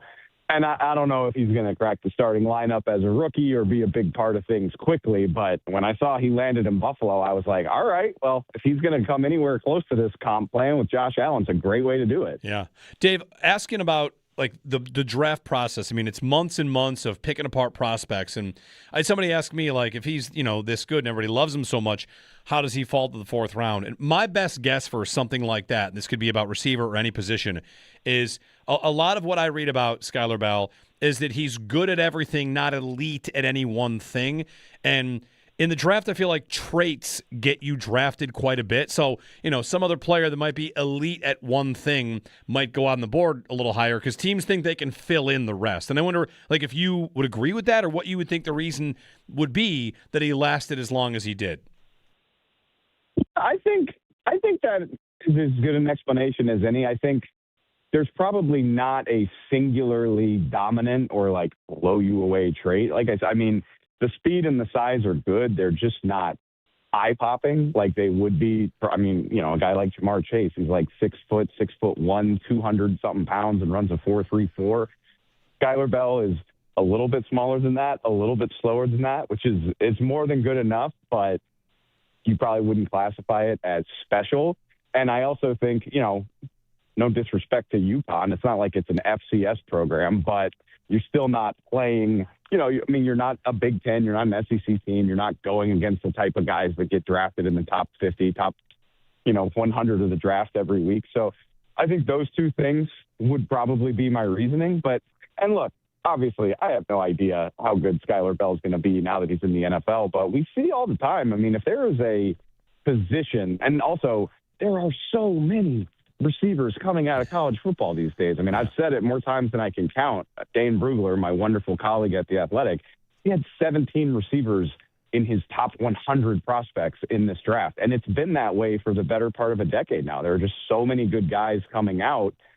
Once you stack them all up, I mean, somebody's got to go later than the other guys. But with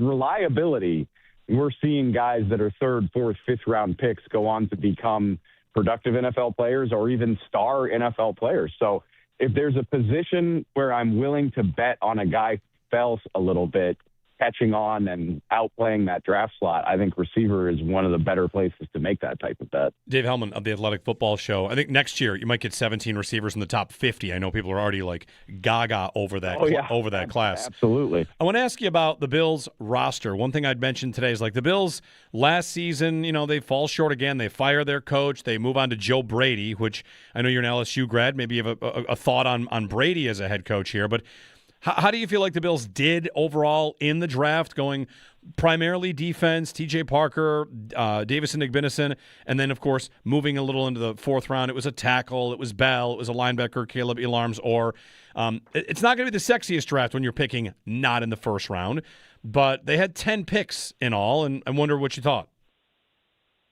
Yeah, I mean, having a sexy draft probably means you weren't good the year before, right? It's going to be tough to blow people away when you're picking at the back of the round, and especially when you trade out of the first round entirely. I just think it makes it harder to put together a class that's really going to blow people away.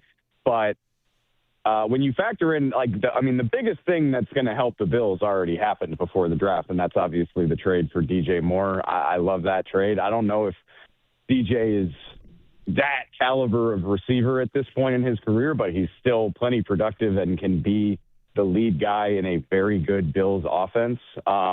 I loved a couple of their picks. I mean, T.J. Parker, I'm a little bit surprised he fell to the second round just from a measurables standpoint. Obviously, anybody who follows this stuff will tell you the entire Clemson roster was a massive disappointment this past year. To go from being seen as a national title contender to just not really in the picture at all, you kind of got to ask yourself, why were any of these guys better? But T.J. Parker's kind of a prototypical big, powerful NFL defensive end, and I'm reluctant to say that a rookie defensive end is going to be a star right away, but I think he's got the build and the play strength to play a role as a rookie, which when you're drafting that far back, I think that's all you could ask for. And I kind of laughed. Everybody kind of scratched their head when the Bills drafted Davison Igbinosun. And they were like, was cornerback a need? Why did they do this? And I was like, am I the only one that remembers the playoffs? This seems like a great idea to me. So those two big picks, I think, at the very least, give you a foundation of depth, which can help a team like the Bills, which I would expect to be playing deep into January. And then you take some swings at guys I really like. I like Caleb Elam-Zohr as well, and obviously I'm a big fan of Skylar Bell. We'll have to wait and see how quickly those guys can catch on, but I like the swings. And, yeah, at the very least, I think the Bills improve their foundational depth, which, like I said, when you're drafting that far back, I think that's a pretty solid goal. How about the team they're chasing, which is, a new life now, New England, who won the division, maybe a little bit of a charmed season for them, but, their quarterback's not going anywhere, and they, of course, are likely to add A.J. Brown. What did New England do from a roster standpoint this offseason in this draft? The big pick that I remember loving for New England is that, again, you just kind of latch on to these guys that you watch and fall in love with the way that they play. And New England's new edge rusher, Gabe Akis, I just think he kind of fits the way that they want to do things. And, Kayvon Chason had a wonderful season for them, got a nice contract in Washington, but he's a smaller guy. You could probably, even at this stage in his career, classify him as a tweener. He's going to win with speed and bend and all that type of stuff. And I laughed when they drafted Akis because I was like, okay, they're going for the other thing. They're going for like a pocket collapsing mauler guy who's going to primarily play with strength.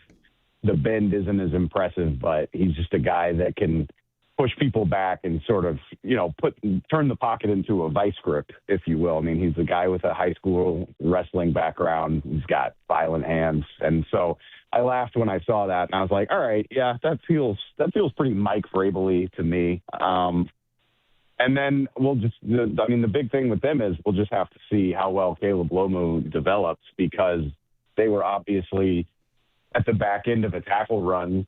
And by the time you get to that pick in the draft, I think, goodness, 7 or 8 of them were probably already off the board. I know a lot of people think Lomu needs to develop better physically and play with more edge to him, I guess you would say. And so I'm curious to see how that ages. We obviously know the struggles that Will Campbell had in the playoffs. So you need both of those guys to kind of come along. And so I'm interested to see, how that development works and how quickly it takes for him to become a guy that you feel good about. Dave Hellman, the Athletic Football Show, joining us on the Western Hotline on the draft. Dave, thanks so much for the time, and hopefully we see some Jamar Chase light, and we'll remember you for it. Hey, nobody's going to be watching him closer than me. I can't wait to see how it goes. All right. Thanks, Dave. Appreciate it. Dave Hellman of the Athletic Football Show, co-host of the Athletic Football Show. You can find him on Twitter at @DaveHellman_. Jamar Chase light. Yeah, I mean, you say that, you got to, of course, like as he said, he saw that email. He knew, like, all right, Buffalo came. They want to hear about it. Meanwhile, one other NFL note, it is officially Deshaun Watson's season, regrettably. But in Cleveland, it's like everyone put out a statement, like, you know what, Deshaun Watson's the starting quarterback. You're seeing Browns reporters say he is wildly outperforming Shedeur Sanders. I mean, potentially not a surprise. But the Browns got a bunch of weapons, and maybe, unfortunately, we are about to see Deshaun Watson try to give it another go and get pumped up for the next 3 months, because it's 3 months till the start of training camps when people can start to get more eyes on him more publicly.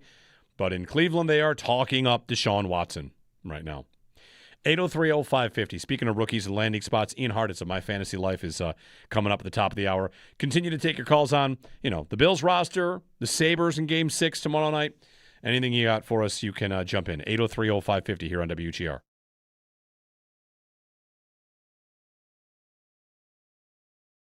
How much has been Swayman, and how much has been the Sabres aren't getting the chances, the good enough chances? Because there have been some games this series, I thought Game 1, Jeremy he White made a lot of saves. I didn't think Wayland. they had a lot of grade A's.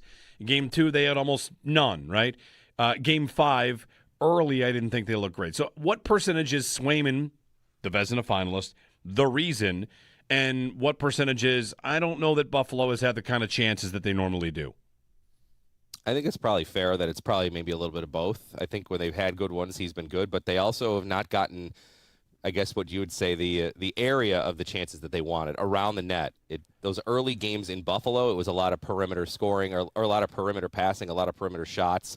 I don't know how many in the high danger area that you'd say that they actually had. I thought Boston's done a really good job of trying to keep them out of the middle for the most part in games that they've played well.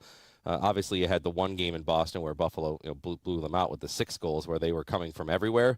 And those were because of turnovers and the quick ability for Sabres to transition those into chances. And Boston's really not had any opportunity to maybe kind of set up camp, I'll say, on defense. When they've had the ability to set up on defense and push them out to the outside, I think they've done a pretty good job of defending Buffalo. And then I guess couple that with Swayman seems to be locked in, and maybe I think that's kind of why they've had that struggle to score. I mean, again, the other night, if you would have said, look at Alex Lyon's going to let in 1 goal through regulation, you'd sign up for that every single time, but it wasn't enough. Yeah, I think a big part of it too is that Swayman has been really good and made some big saves, but he's also not given up a stinker. That I think is the big thing. Like, goaltending is all about, make all the saves you should and then give us a few extra. And Swayman has made all the saves he should. He has not given up the low danger chance that we saw Luukkonen give up in game 2. That was sort of the backbreaker, lose you a game because of a momentum swing moment.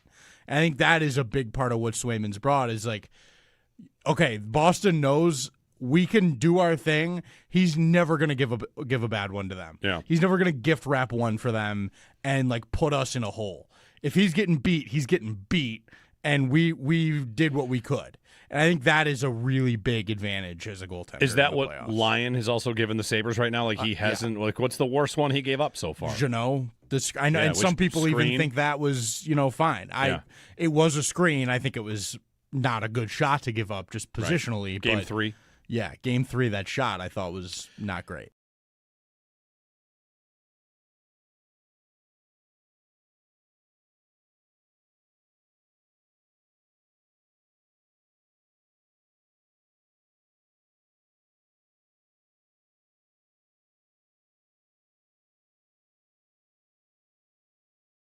To the state of the quarterback roster, of course, like you start with Josh Allen. He enters the season off of an injury, and all expectations are he was going to be fine to start the phase 1. The foot would be fine. So where are things with Allen and his foot? I didn't notice him. I didn't notice a limp when he banged the drum at game 2. So like that's my evaluation. Looks like he's probably fine. Yeah, everything we know now, we do not get access to these workouts that are happening, and when they have the OTAs and the conditioning stuff and all of that, and those are happening pretty much all the time now. 3 days a week. We don't have access, but we know that Josh is out there and he's doing what he's supposed to be doing, and everybody says that it's kind of full steam, full go. No concern about that. I think if there was some sort of concern at all, like we would probably see them make some sort of additional move here. I don't see that at all. It's been consistent communication to us in the media from Joe Brady, from Josh Allen, that he's fine. So he's ready to rock and roll. So I don't think there's any issue there. And I think they expect Josh Allen to be completely ready to go. And not if he's not already doing that, then certainly by, the summer and the season.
Hey, everybody, good morning.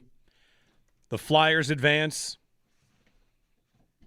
Their rallying cry is 3.8%. I don't know if you've seen that. Like, maybe Money Puck put their odds to make the playoffs at 3.8%, and they did make it. So, like, they're tweeting everything they say is like 3.8%, 3.8%. I give them a 3.8% chance to beat Carolina in the next round, so good luck to them. But the Flyers win, and on to the next round. Gordy in Depew is up. Hey, Gordy, good morning. Hey, how's it going, guys? I just want to hear what your opinions are about the Skylar Bell pick and not getting a receiver earlier in the third round, like a Ted Hurst or a Chris Bell or something like that. All right, thanks, Gord. Oh, wait, hold on. Were you saying more? What's that? And how you guys think Skylar Bell is going to fit with our offense too? All right, thanks. I'm slow playing expectations for Bell being a major contributor. I think it's like it's a normal fourth-round pick where usually that guy's supposed to come in and be a part of your receiver room, but isn't leaned on to be receiver 2 or 3 right away. So, with DJ Moore, Khalil Shakir, Josh Palmer, and Keon Coleman also in front of him. Like, I put the Twitter poll up about who do you expect to be a bigger part of the offense, Coleman or Bell, and just kind of asked it. It was on a Sabres game day, so we didn't get too deep into it. I might lean Coleman. Bigger part of the offense, like more snaps, more of a role. That doesn't necessarily mean like more production, but we'll see. Ted Hurst, I would have liked that idea. I would have liked the receiver early. There are lots of ways to get there, but what they landed on, which is trading for a second round pick for an established guy, and then drafting one with a fourth, like that is more of an investment that they've made at the position in 1 year than in the last 3 years combined. 4 years combined. Make Coleman and Moore a wash because they're both second-round picks. But even then, like, it's a second and $29 million and a fourth. They haven't done that in, whatever, from combining it, years and years. Your comment was about linebacker on the call screen, which I do have a point to make about linebacker, so we'll do that. But Ian Hartitz of My Fantasy Life on some Dynasty fantasy football chatter. If you're prepping for your draft, what landing spots were good ones? We'll talk about that next with Ian Hartitz here on WGR.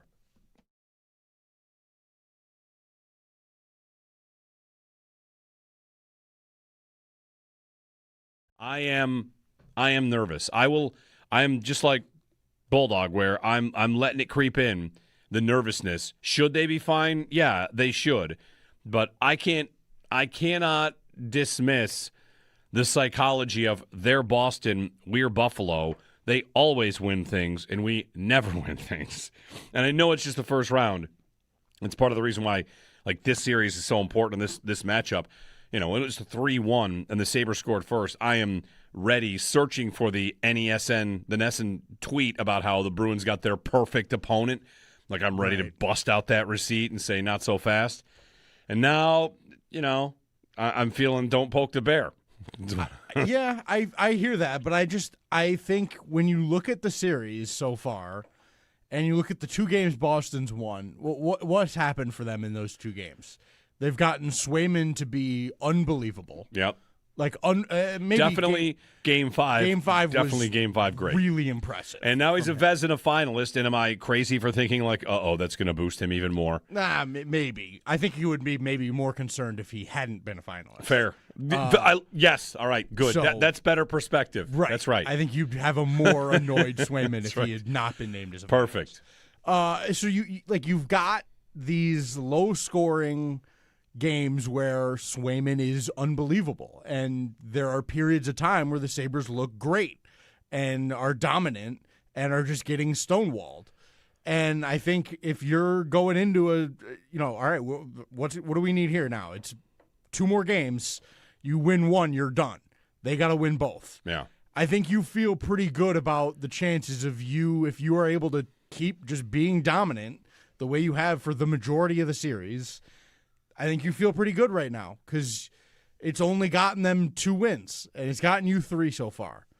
And I think you're going to be all right. I think you just got to trust you go in tomorrow night and just do your thing on the road and hope that, you can beat Swayman. And I think if you can do that, you win. Yeah.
Is it Friday yet? After dropping Game 5 in overtime 2-1, the Buffalo Sabres are back in action for Game 6 tomorrow night with puck drop set for 7:30. Our own Paul Hamilton reported yesterday that head coach Lindy Ruff said Noah Ostlund is going to miss a period of time and Josh Norris is ready to go. All of the Game 6 action will be right here on WGR. Some results from the playoffs last night. Montreal beat Tampa 3-2. The series is 3-2 in favor of Montreal. Vegas beat Utah 5-4. Vegas leads that series 3-2 as well. And the Flyers took the series over Pittsburgh after a 1-0 win last night. They advance. The Bills, they've signed fullback Ben Van Sumeren to a one-year contract. Our own Sal Capaccio reported yesterday. And around the NFL, the Cowboys announced wide receiver George Pickens officially signed his franchise tag. The Jets, they declined defensive tackle Mozzie Smith's fifth-year option. The Panthers exercised quarterback Bryce Young's fifth-year team option. And the Texans signed linebacker Azeez Al-Shaair to a 3-year, $54 million contract extension. The Athletic's Matt Barrows believes the 49ers' first OTAs practice on May 27th might be an unofficial marker for Brandon Ayuk's release. Every mile tells a story. Help us celebrate those who make the Ride for Roswell a success. Whether you ride, volunteer, or donate, you're making a difference. Share your story of why you take part in the Ride for Roswell and tag RFR 2026 for a chance to be featured. That's your Paddock Chevrolet Sports Update. Paddock Chevrolet, with you for the extra mile since 1935. I'm Joe Cali for Western New York's Voice of the Fan, WGR.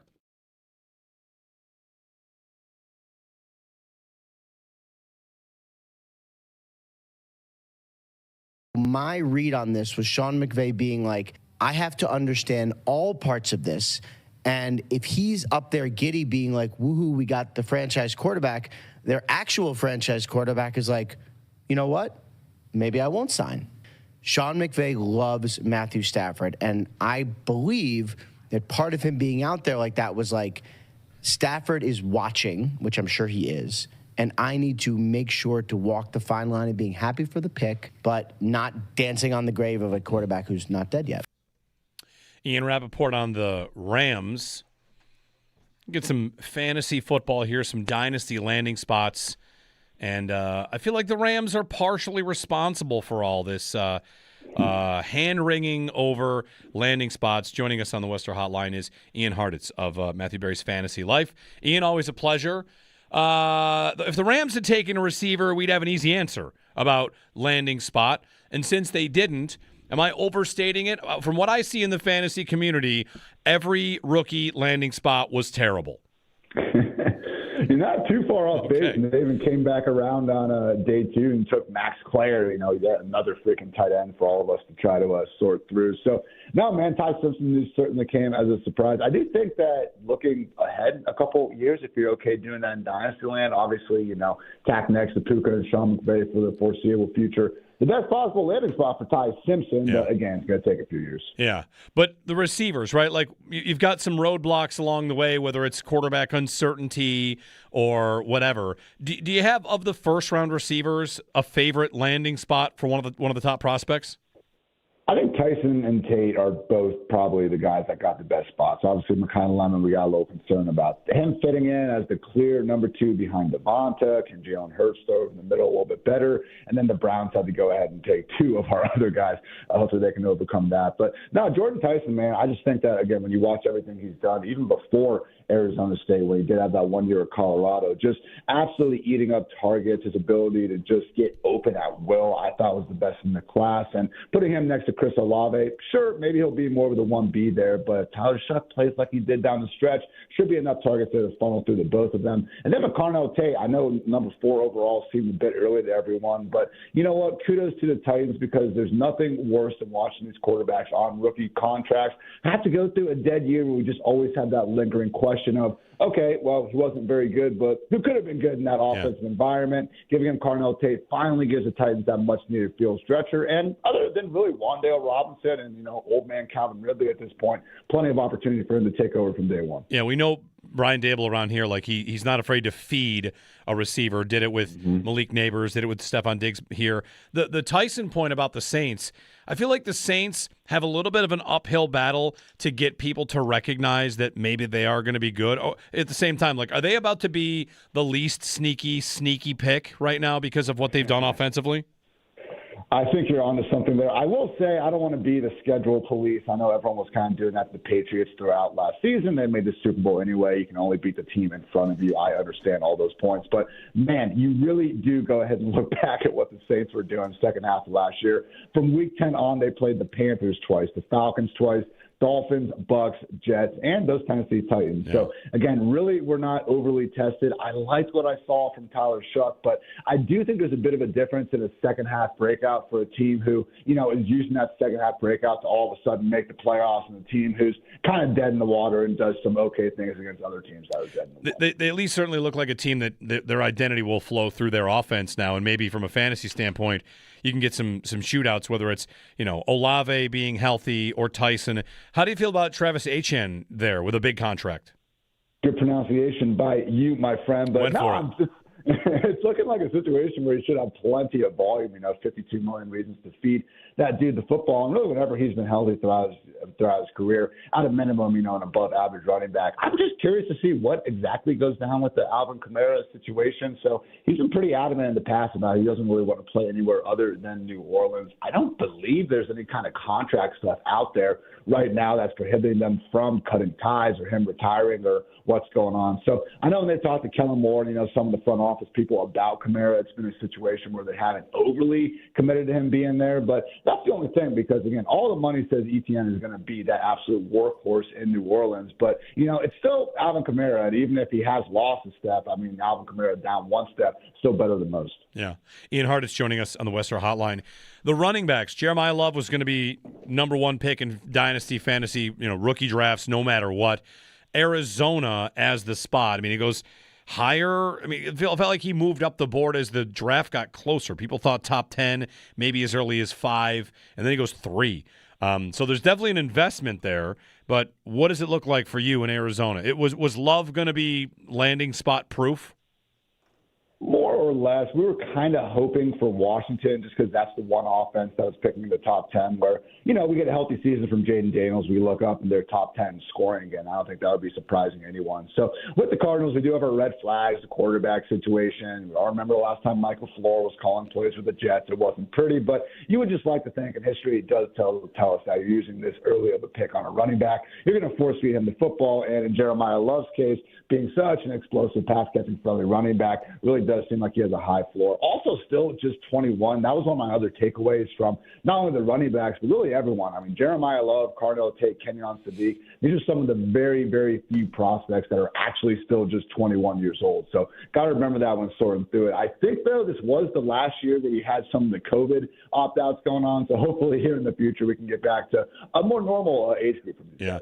I want to get to the tight ends in a minute, but before we do that, the other running backs, I mean, I know like it would have been Love number 1 and then a really big teardrop from there.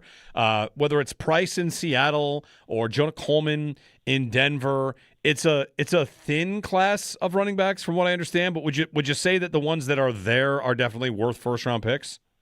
Jadarian Price certainly is. I think he can honestly, in Superflex Dynasty, go as high as 5th overall. I would definitely go Jeremiah Love, Tyson, Tate, and Mendoza in that big 4 group. But after that, enough of at least early-term red flags with guys like Mekhi Lemon and Casey Concepcion to potentially just go ahead and take, again, the Seahawks lead running back now. I understand Zach Charbonnet is going to be back at some point in November or December, but he's in the last year of his deal as well, and that first-round draft capital really looking nice there for Price. Coleman's someone where I do still think he's going to be the clear backup to J.K. Dobbins and probably even R.J. Harvey in Denver, and then everyone else, the Mike Washington Juniors of the world and everything, looking more like handcuffs. So really is a Love and Price as only 2 running backs I would expect much in 2026 from out of this class. The tight ends, there are going to be how many tight ends drafted in rookie drafts in Dynasty? Because, you know, once you get into the 2nd, 3rd, 4th round, there were a lot of tight ends taken in the actual draft. We got to separate the blockers from the guys that might get the ball.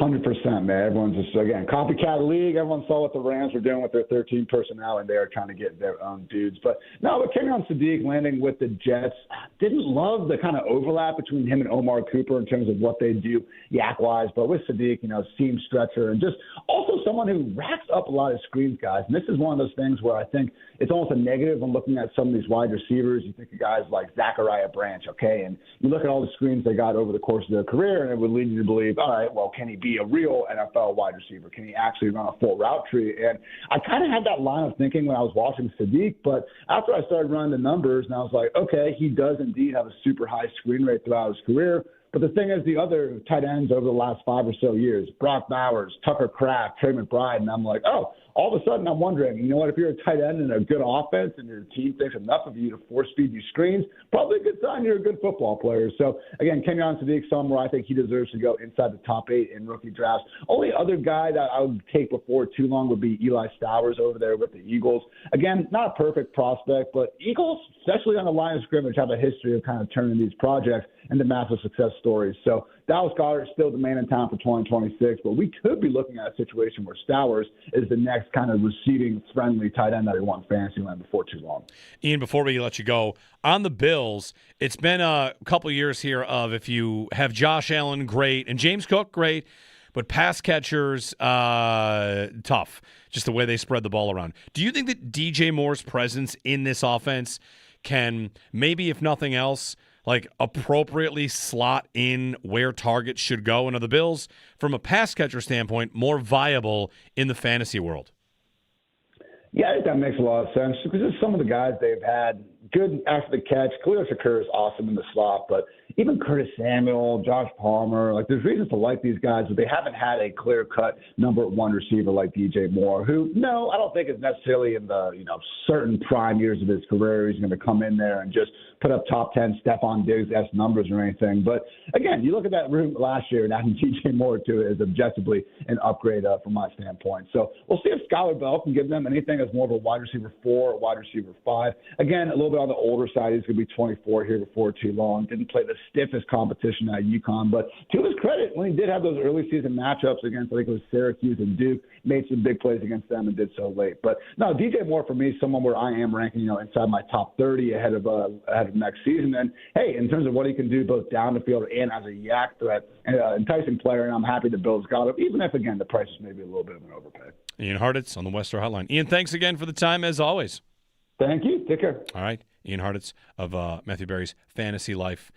You can find him on Twitter Fantasy Life is at MB Fantasy Life, and Ian Hartitz at IHARTITZ, Ian Hartitz. 803-0550 and 1-888-550-2550. We had a call last segment that the call screener thing said something different than what the point was, which is fine. He brought up a point about receivers. But the call screener, he told Joe Kelly, linebacker, like, why didn't the Bills go linebacker early in the draft? And I was like, oh, perfect. This gives me a chance to bring up something. It's a tiny little football point, but, like, we talk a lot. We got a lot of stuff to get to. So here it is. There was a note that the Lions are not picking up the fifth-year option on Jack Campbell. And he was their first-round linebacker who presumably they want to re-sign, but they're not picking up a fifth-year option. And there's a reason for that. It's because there's a little quirk or oversight or problem that with franchise tags and fifth-year options in the NFL, you have discrepancies within positions. Linebackers. Who's a linebacker? Well, Jack Campbell's a linebacker, and so is Micah Parsons. So, the pass rushing sack game wrecker linebacker versus the off-ball linebacker. The sack rush linebackers, they get $40 million, and you would never pay a linebacker like Jack Campbell that kind of money. You'd never pay that guy the fifth-year option money of linebackers because there are two very different kinds of linebackers and two very different linebacker markets. You could say the same, of course, for offensive line. Tackles make twice as much as guards, usually. Center is a different position as well. Tyler Linderbaum just took that market another way. Receiver, the best slot receiver in football, if he's only slot, is not going to make the money that Justin Jefferson makes. You've got positions that just have these special differences where an umbrella price is a problem. And this is actually a point about positional value. And if you wanted the Bills to take a linebacker in the first round, They took an edge / linebacker in the first round. But if you wanted the off-ball linebacker in the first round, like a Caleb Elarms or like a Jack Campbell or like, any one of these guys we talked about, Jacob Rodriguez, there's a built-in problem. And we had this stat, it was Marcus Mosier who pointed out that first-round pick off-ball linebackers do not re-sign with their teams. And it isn't that they're bad. Look at all the best ones in the league. They are drafted, and then they go somewhere else, or they're traded. Tremaine Edmonds is this, right? Tremaine Edmonds, forget about if you think it was worth X, Y, Z. He certainly was never going to be worth $40 million, $30 million. He got 18? And the point is simply this. There are some positions where because of this blanket price, linebacker, 2 very different types of linebackers, linemen, 3 different types of linemen, receivers, 2 different types of receivers. There might even be other positions this is the case too. But what you get is a shorter window to negotiate. If you are the Lions, you can't pay the 5th-year option because the 5th-year option is skewed. If you are, this is the Bills with Khalil Shakir. One of the reasons I thought the Bills are going to get the Shakir deal done, is because they would never consider franchise tagging him, no matter how good he is. If he's the best slot receiver in the league, slot only, you would never franchise that guy. And you wouldn't want a 5th-year option that guy because, 5th-year option might be different actually for receiver. It's not that bad. But the point is,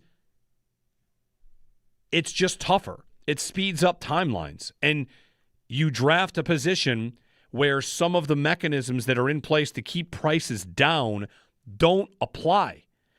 And in a salary cap league, this is an offshoot of the running back point, how Jeremiah Love got $50 million guaranteed. That $50 million, if you are the Cardinals, should have been given to a position that normally would get about that on the free agent market.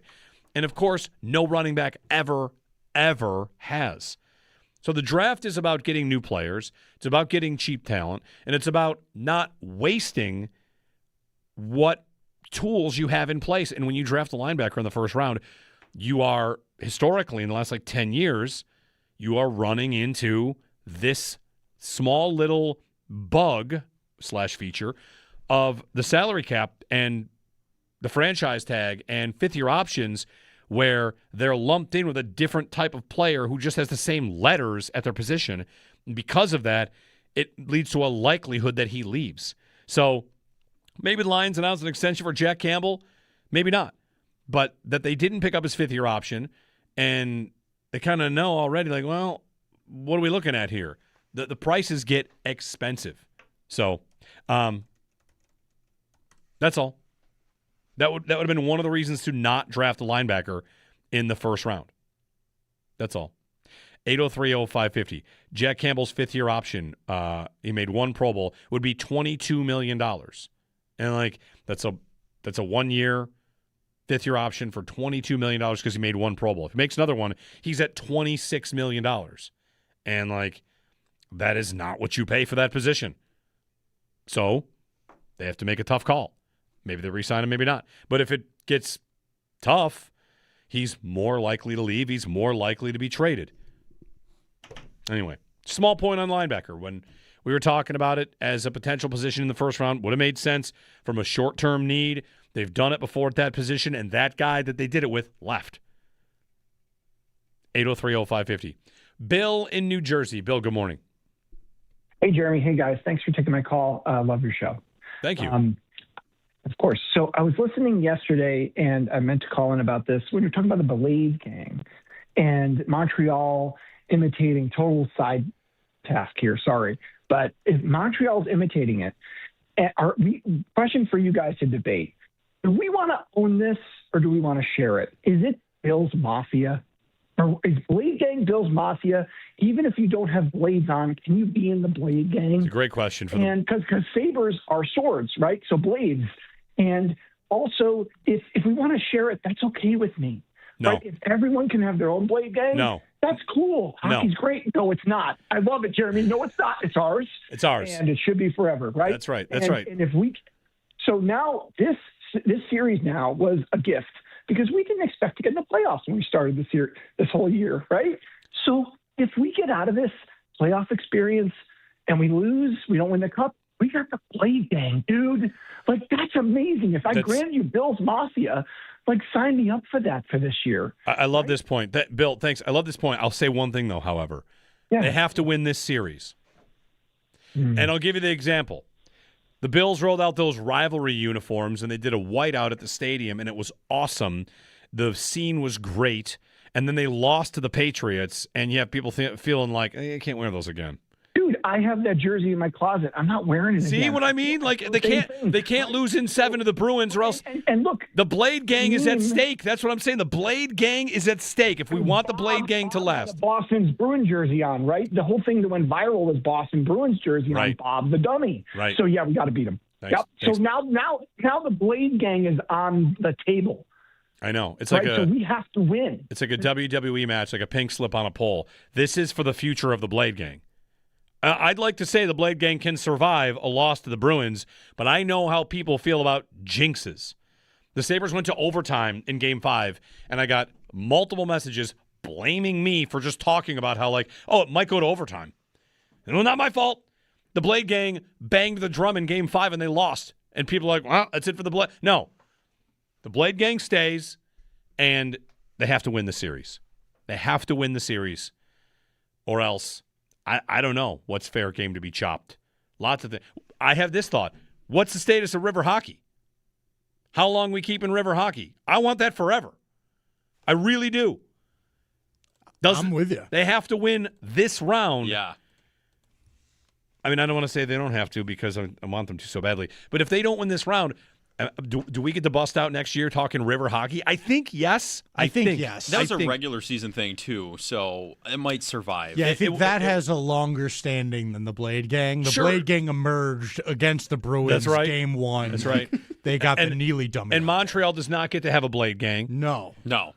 I said yesterday it's flattering, but, take a hike. I saw you guys them. don't get to. I saw on Channel 7 yesterday, they're interviewing a bunch of people in the party in the plaza, and it was people that were not in the original Blade Gang that showed up in rollerblades. They're like, we want to be a part of your crew. Yep. The Blade Gang is a wonderful development. I'd like to say, banging the drum, you're not responsible for wins and losses. That said, all right. Question. This is a Twitter poll. My Tallinder jersey that is 2-0 this postseason. Do I go for Game 6 or do I save it for a if needed in Game 7? That's a tough question there. It's 2-0. I've got a 40th anniversary that's 0-1. And I wore just like a sweatshirt for the other loss. I did not wear Tallinder. Tallinder is 2-0. Are we desperate enough to pull it out for Game 6, or do you go for Game 7? I'm feeling Game 6. I think I'm not even thinking about a Game 7 right now. Like, go big or go home. Let's finish this thing out, right? Am I the only one in that? Yeah, thinking? I think I would lean towards Game 6 too. I would want to just finish it. For the 6-1 win, I wore a jersey I haven't worn in 3 years. I'm putting that back on. The problem tomorrow. is if then it loses Game 6, then I have nothing to turn to for Game 7. That's why you save it. Is there I anything can't wear my haven't? 40th anniversary. That already lost. I can't wear the sweatshirt. That already lost. Tallinder, Magic would be gone. Whereas if I wear something new, I could, in the next series, potentially have both Tallinder and the closeout. Now I've got a closeout jersey available. Yeah. Just saying. I wear my white 50th anniversary on Saturday night, and they win. All right, I'm going into the Montreal or Tampa series with 2 jerseys I feel good about, and if one of them were to get sullied, stained, I got to back up. I think you've got enough time at the start of a next series to get a win in a new jersey, though. Yes. Or even reset. Well, hold on. If I wear Tallinder and they lose, then I go to Game 7, and I don't have anything to wear and they lose. Right. It's got to be. I got a lot of time for next year now. Sure. I'm trying to make sure I get to the next round with something. I mean, I know if I put this poll up, everyone's going to be like, just close it out in Game 6. Yeah. But I want to. Have you utilized the river hockey shirt at all? I wore the river hockey shirt after Game 1. Imagine losing to a river hockey team. But during a game, it is not. No, you can't wear it during a game. You got to. That's what. That's a flaunt shirt. Monday morning, I'll be wearing it again if they win the series. Imagine losing to a river hockey team. These are all very important questions. It's this, or I have a question about hummingbirds. So you guys decide what you want to call on. 803. I'm serious. 803-0550. I'm ready for the hummingbird. You ready for the hummingbird question? Oh, yeah. I just know Joe Kelly's going to come over here with some. He's like, I actually know a number of ornithologists. Yeah, and it should be a word we've never even imagined. is it ornithology? Is that the right one? I actually don't know. It is ornithology. Yeah, birds. Bang. All right, 803-0550 and 1-888-550. Nate's asking the same question. Nate Geary. He wore Holzinger for 2 wins. Holzinger is 2-0. Do you go to Holzinger for Game 6? I would just do it. Yeah, I would close it out. I'm like I said, I'm getting my 6-1 win jersey back on for tomorrow. I'm not saving that for Game 7. Tallinder was Game 1 and then was also Game 3. What did I wear for Game 4? Yeah. You got to figure that out. We were outside at a neighbor's house. What did I wear to Game 4? I have no idea. Anyway, it wasn't Tallinder because Tallinder was Game 1 and Game 3. 803-0550. This is what happens when they give us 2 days between games. That's true. And we could have just, all right. Maybe hummingbirds, maybe some Jersey superstition when we return. Jeremy and Joe. Joe's out on leave, and we're back with you here on WGR in a moment.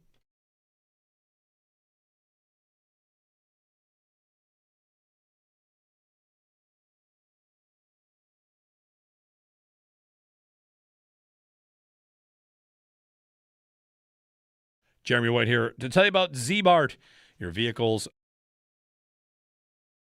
How much has been Swayman and how much has been the Sabres aren't getting the chances, the good enough chances? Because there have been some games this series, I thought Game 1, he made a lot of saves. I didn't think they had a lot of grade A's. Game 2, they had almost none, right? Game 5, early, I didn't think they looked great. So what percentage is Swayman, the Vezina finalist, the reason? And what percentage is, I don't know that Buffalo has had the kind of chances that they normally do. I think it's probably fair that it's probably maybe a little bit of both. I think when they've had good ones, he's been good, but they also have not gotten, I guess what you would say, the area of the chances that they wanted around the net. Those early games in Buffalo, it was a lot of perimeter scoring or a lot of perimeter passing, a lot of perimeter shots. I don't know how many in the high danger area that you'd say that they actually had. I thought Boston's done a really good job of trying to keep them out of the middle for the most part in games that they've played well. Obviously, you had the one game in Boston where Buffalo blew them out with the 6 goals where they were coming from everywhere, and those were because of turnovers and the quick ability for Sabres to transition those into chances, and Boston's really not had any opportunity to maybe kind of set up camp, I'll say, on defense. When they've had the ability to set up on defense and push them out to the outside, I think they've done a pretty good job of defending Buffalo. And then I guess couple that with Swayman seems to be locked in, and maybe I think that's kind of why they've had that struggle to score. I mean, again, the other night, if you would have said, look at Alex Lyon's going to let in 1 goal through regulation, you'd sign up for that every single time, but it wasn't enough. Yeah, I think a big part of it too is that Swayman has been really good and made some big saves, but he's also not given up a stinker. That I think is the big thing. Like, goaltending is all about, make all the saves you should and then give us a few extra. And Swayman has made all the saves he should. He has not given up the low danger chance that we saw Luukkonen give up in Game 2 that was sort of the backbreaker, lose you a game because of a momentum swing moment. And I think that is a big part of what Swayman's brought is like, okay, Boston knows we can do our thing. He's never going to give a bad one to them. Yeah. He's never going to gift wrap one for them and like put us in a hole. If he's getting beat, he's getting beat, and we did what we could. And I think that is a really big advantage as a goaltender. Is that in the what playoffs. Lyon has also given the Sabres right now? Like he hasn't. Like what's the worst one he gave up so far? Jeannot. I know, and some people even think that was fine. It was a screen. I think it was not a good shot to give up just positionally. Right. Game but 3. Yeah, Game 3, that shot I thought was not great.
Low Pizza.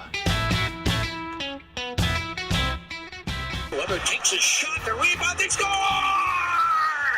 the rebound, punched into the net by Tyler Ennis. You want to be a hero? Tyler Ennis is a hero. And the Buffalo Sabres win it in overtime. Last Sabres overtime playoff goal, Tyler Ennis, Game 5, Philadelphia. They won on the road and they lost at home in overtime. That playoff flashback.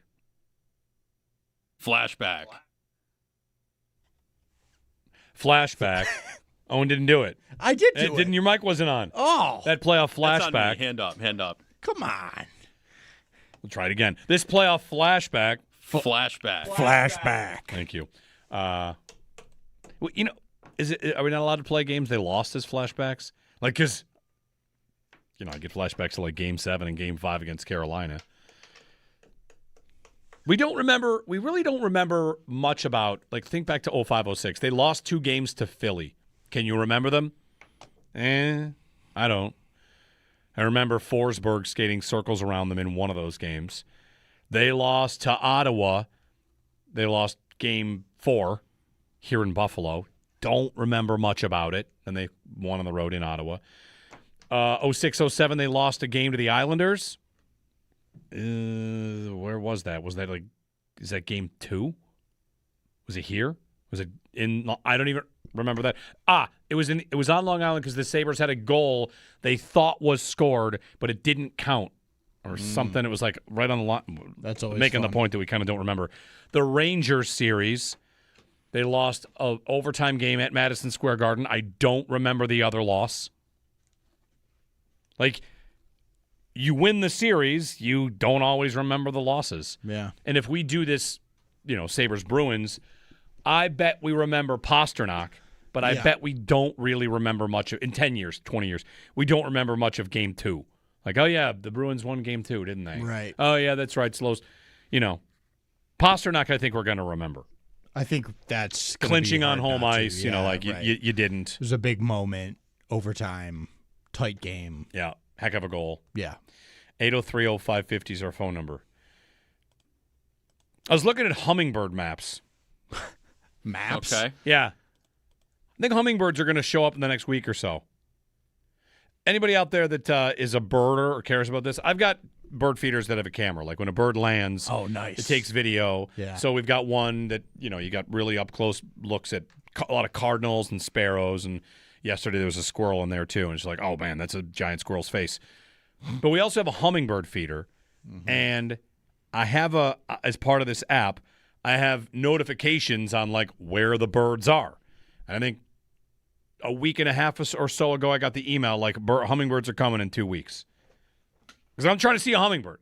Okay. I'm pretty sure. What's the why? You just like hummingbirds? It's hard to see hummingbirds. They're not easy to see. It's not like a squirrel or a rabbit. I feel like I hear that all the time. Have and you then ever seen one? Yes. Where? At my grandmother's. On my grandmother's patio, I've seen like 5. All right. I used to Where see does she them- live? Orchard Park. Great. Okay. So confirm they do come to the area. I think I saw one on our neighbors. Like there's a trumpet vine maybe or a fly. I saw one, and I'm trying to get one because I got the camera to really see it. Do you have the nectar for them? Yeah. Yeah, it's just like sugar Yeah. water. I'm not throwing out burgers. I mean, like, yeah, I'm putting out hummingbird food. That's the plan. Yeah, they're very interesting birds. Last time I saw one, actually, like, really saw one, I was in California on a golf course, and, like, there's a hummingbird zipping around. I've seen them on golf courses here. Yeah. I used to see them at my house all the time. They're tough around to find. landscaping. So, again, I got, like, a camera that will get a really good picture, video, if one of these birds, you know, lands on it, and just, I feel like they're coming soon. I saw a hummingbird map the same way that you see like a foliage map. Right. It'll tell you when peak foliage is going to happen in the area. This is what happens when you get old. You care about these things. There's very much a meme online that you reach a certain age and all of a sudden you start caring about birds, and that is real. 100% real. We have for the second, maybe your third consecutive year, we have a robin's nest on one of the lights on our garage, and there are eggs in there and the mom's sitting on those eggs all day, and when they hatch, she'll be bringing them food, and it's like, I don't know, super cool It's to watch. nice. Yeah. Yeah. I agree. Birds. It's always nice. Birds. I'm always Bird- fascinated bird by it. radio. You know who's going to have all the answers about hummingbirds? The YouTube chat, 100%. Oh, yeah. The YouTube chat has never been asked the question that it doesn't have the answer to. It's a very good point. Pretty consistently. Yeah. My favorite thing about hummingbirds, I guess, when we were like learning about them or whatever throughout school, is just how fast they flap the wings, like 50 to 80 times a second. Oh, it's nuts. It's unbelievable. They can fly backwards, which is pretty cool. The only bird that can? Right? Here's one. I think that's two right. hummingbirds in Wyoming County yesterday. They arrived yesterday. All right. Yeah. See? This is what I want to know. It's important stuff. Mm-hmm. We got one for 5 years every day, hummingbirds who come to our flowers. Yeah, that's what I'm looking for. That's what we I got a butterfly bush. They're supposed to like those. I've never seen one around my butterfly bush. Ornithology radio. There you go. They're part of the Trochilidae family, in case anyone's wondering. Everybody knows Very that, Joe. good. Everybody Easy. knows that. Everybody Of course. knows that. That's first grade stuff. Right. 803-0550. There's a claim in the YouTube chat of giant hummingbirds that live in Colombia. Oh, here we go. This is the kind of stuff that Is this going to be like the bird eating Goliath spider? You know about that one? I do know about that one. They don't actually eat birds, I don't think. The giant hummingbird is not 8 to 9 inches. Patagonia. Patagonia? That's a big hummingbird. Yeah. That is well, that one's not coming For here. a hummingbird, yeah. That one's not coming here. Anyway. This is why honestly, the things I plant in my yard are to try and attract hummingbirds and bees. Is that your crown jewel, your Moby Dick? Your white whale? The hummingbird? Yeah, to finally get one? Yeah. I think so. Someday. 803-0550 is our phone number. I mean, what other bird is are there other like goals to shoot for? What other bird would it be? Bald eagle? I don't know. Yeah. Hey, you know what? That's not a bad answer. It's a good good answer. one. 803-0550. Sabres Bruins, Game 6 tomorrow night. Who do we got tonight? What do we have tonight? Tonight? Tampa in the Boston, NHL? Tampa Montreal has had 4 consecutive 3-2 final scores. Yeah. Tonight, 2 games. Stars, Dallas, Stars, Minnesota, and Edmonton, Anaheim is a late game. So only 1 early game. Yeah, that stinks. I'll probably go to bed. These Sabres games that start at 7:30 and end at like 11. I'm using off days to sleep. Same. These are late games. I'm there for post game, and I'm not getting home till 12:30, and I am like this schedule. After I leave the show every day, I'm going back to bed. Yeah, the last time the Sabres played this many like night games in the postseason, and we had to get up in the morning for, playoffs into the morning show. I was 14 years younger, right? And now I'm feeling like, oh man, I got to sleep on the off days. Yeah, it's no joke. Canadians take Game 5. All right, Paul in Vermont. Trick to get hummingbirds. All right, Paul, let's have it. All right. So for the past 10 years, my mom has put out a hummingbird feeder every year. Once the hummingbirds know that the nectar, the sugar water is there, they keep coming back to the same spot. Right. So you just have to be consistent putting up your hummingbird feeder year after year. But how do I let them know initially? I can't exactly announce a grand opening of a new spot in town if they don't know about it. They got to find it organically. I think they do. I think they'll search it out, but once it's there, then they keep coming back. So like once you're in, You're in. they keep you're in, and they know that's the spot to come back year after year.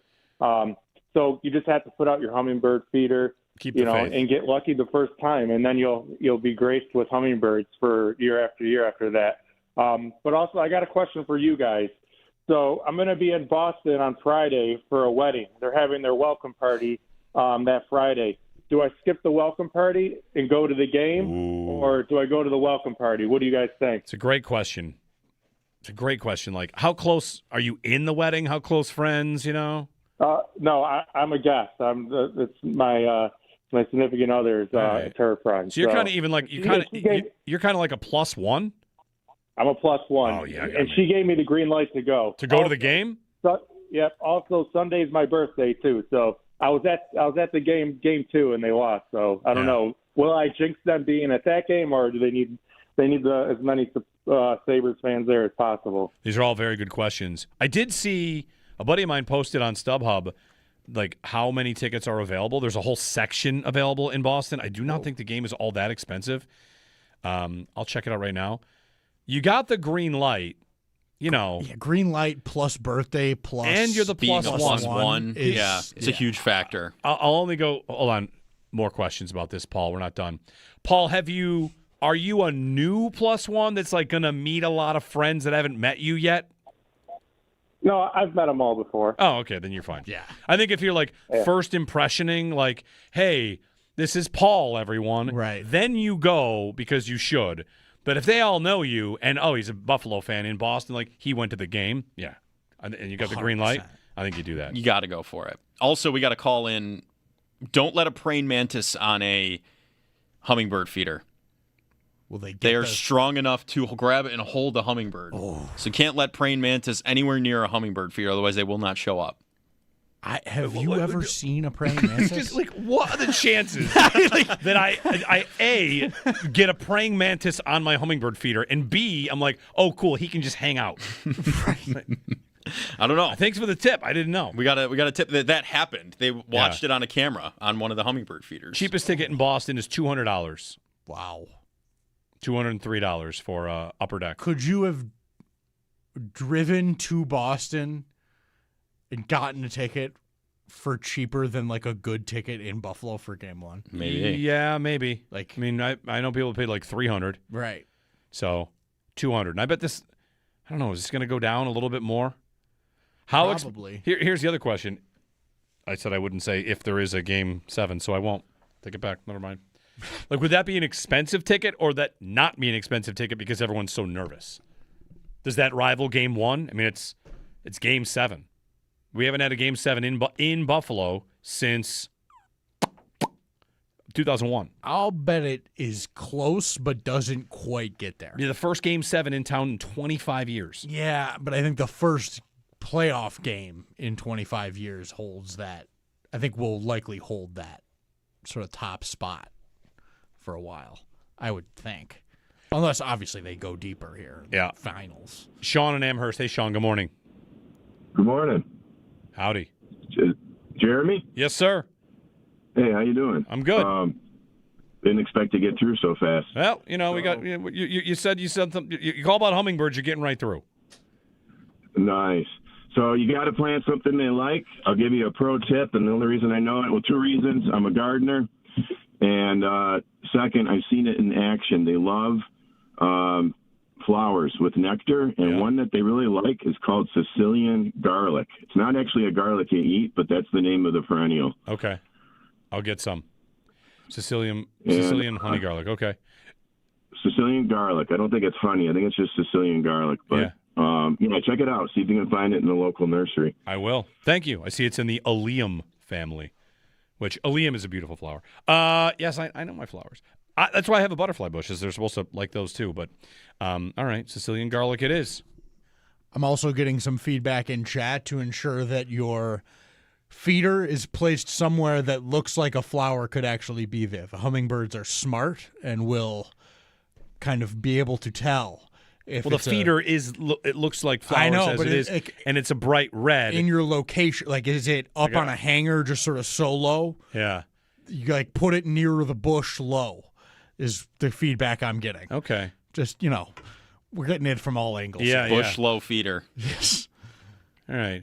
I like that you're all invested now. Now, if I get one, I get the picture. I'll send it to y'all. I'll frame it for everybody Please. that's helped. Hang it up behind you. Yeah. When the Sabres season's over instead of the river hockey flag. Praying mantises are terrifying. Scary. Oh, yeah. We're lucky they're not bigger. We'd have some problems. That's right. Yeah. They're not bigger. True of many animals. Yes. We're lucky they're not bigger. Spiders. Lobsters. Yeah. Lobsters. Name them. Yes. A lot of animals, if they were bigger, the most catastrophic could be a giant problem. version of an animal. A wasp could be is bad. Scary. A lot of those. Oh, man, this is a good question. What about honey badger? Yeah, honey badger. That's a big one. Oh, that's a freaky one. That'd be big. Yeah. Horse-sized honey badger. Oh, no. It's a problem. Extendo Sports coming up. Then we'll pass you off to the Northtown Automotive Extra Point Show. It's Jeremy and Joe here on WGR.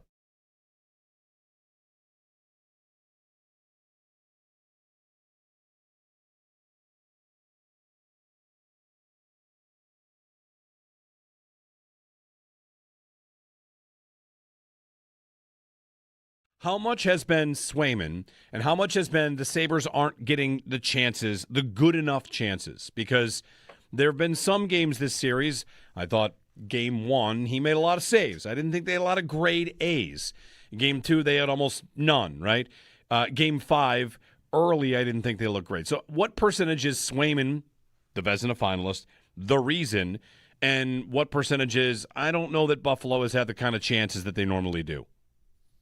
I think it's probably fair that it's probably maybe a little bit of both. I think when they've had good ones, he's been good, but they also have not gotten, I guess what you would say, the area of the chances that they wanted around the net. Those early games in Buffalo, it was a lot of perimeter scoring or a lot of perimeter passing, a lot of perimeter shots.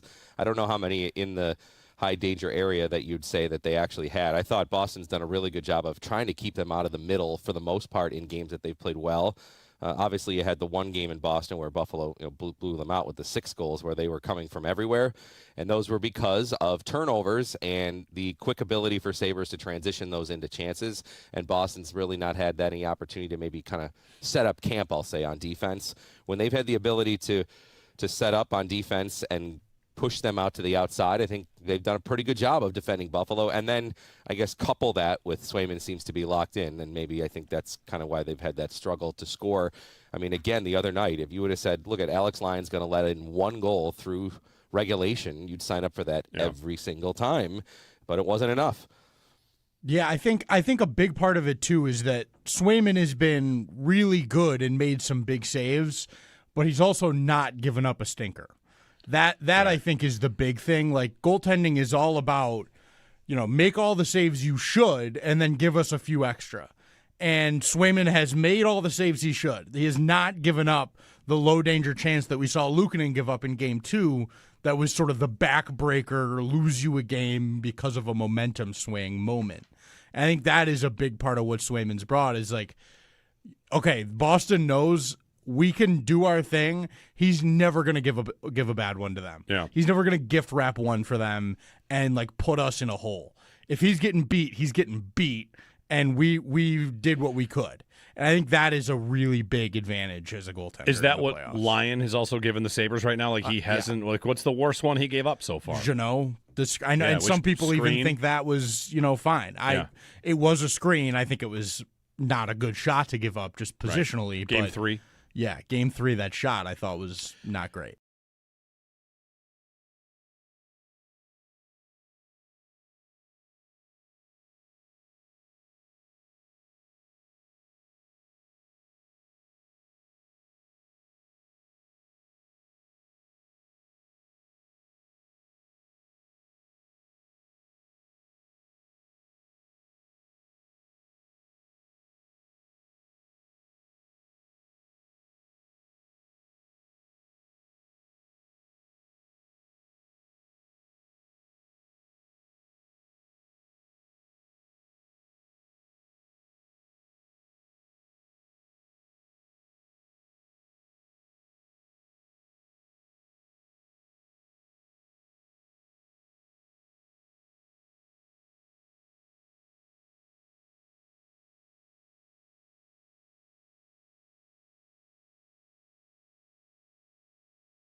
WGR Sports Radio 550, 2020 Sports.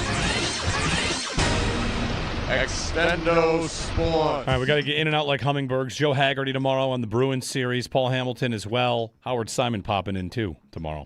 We'll have a good time. Northtown Automotive Extra Point Show coming up next.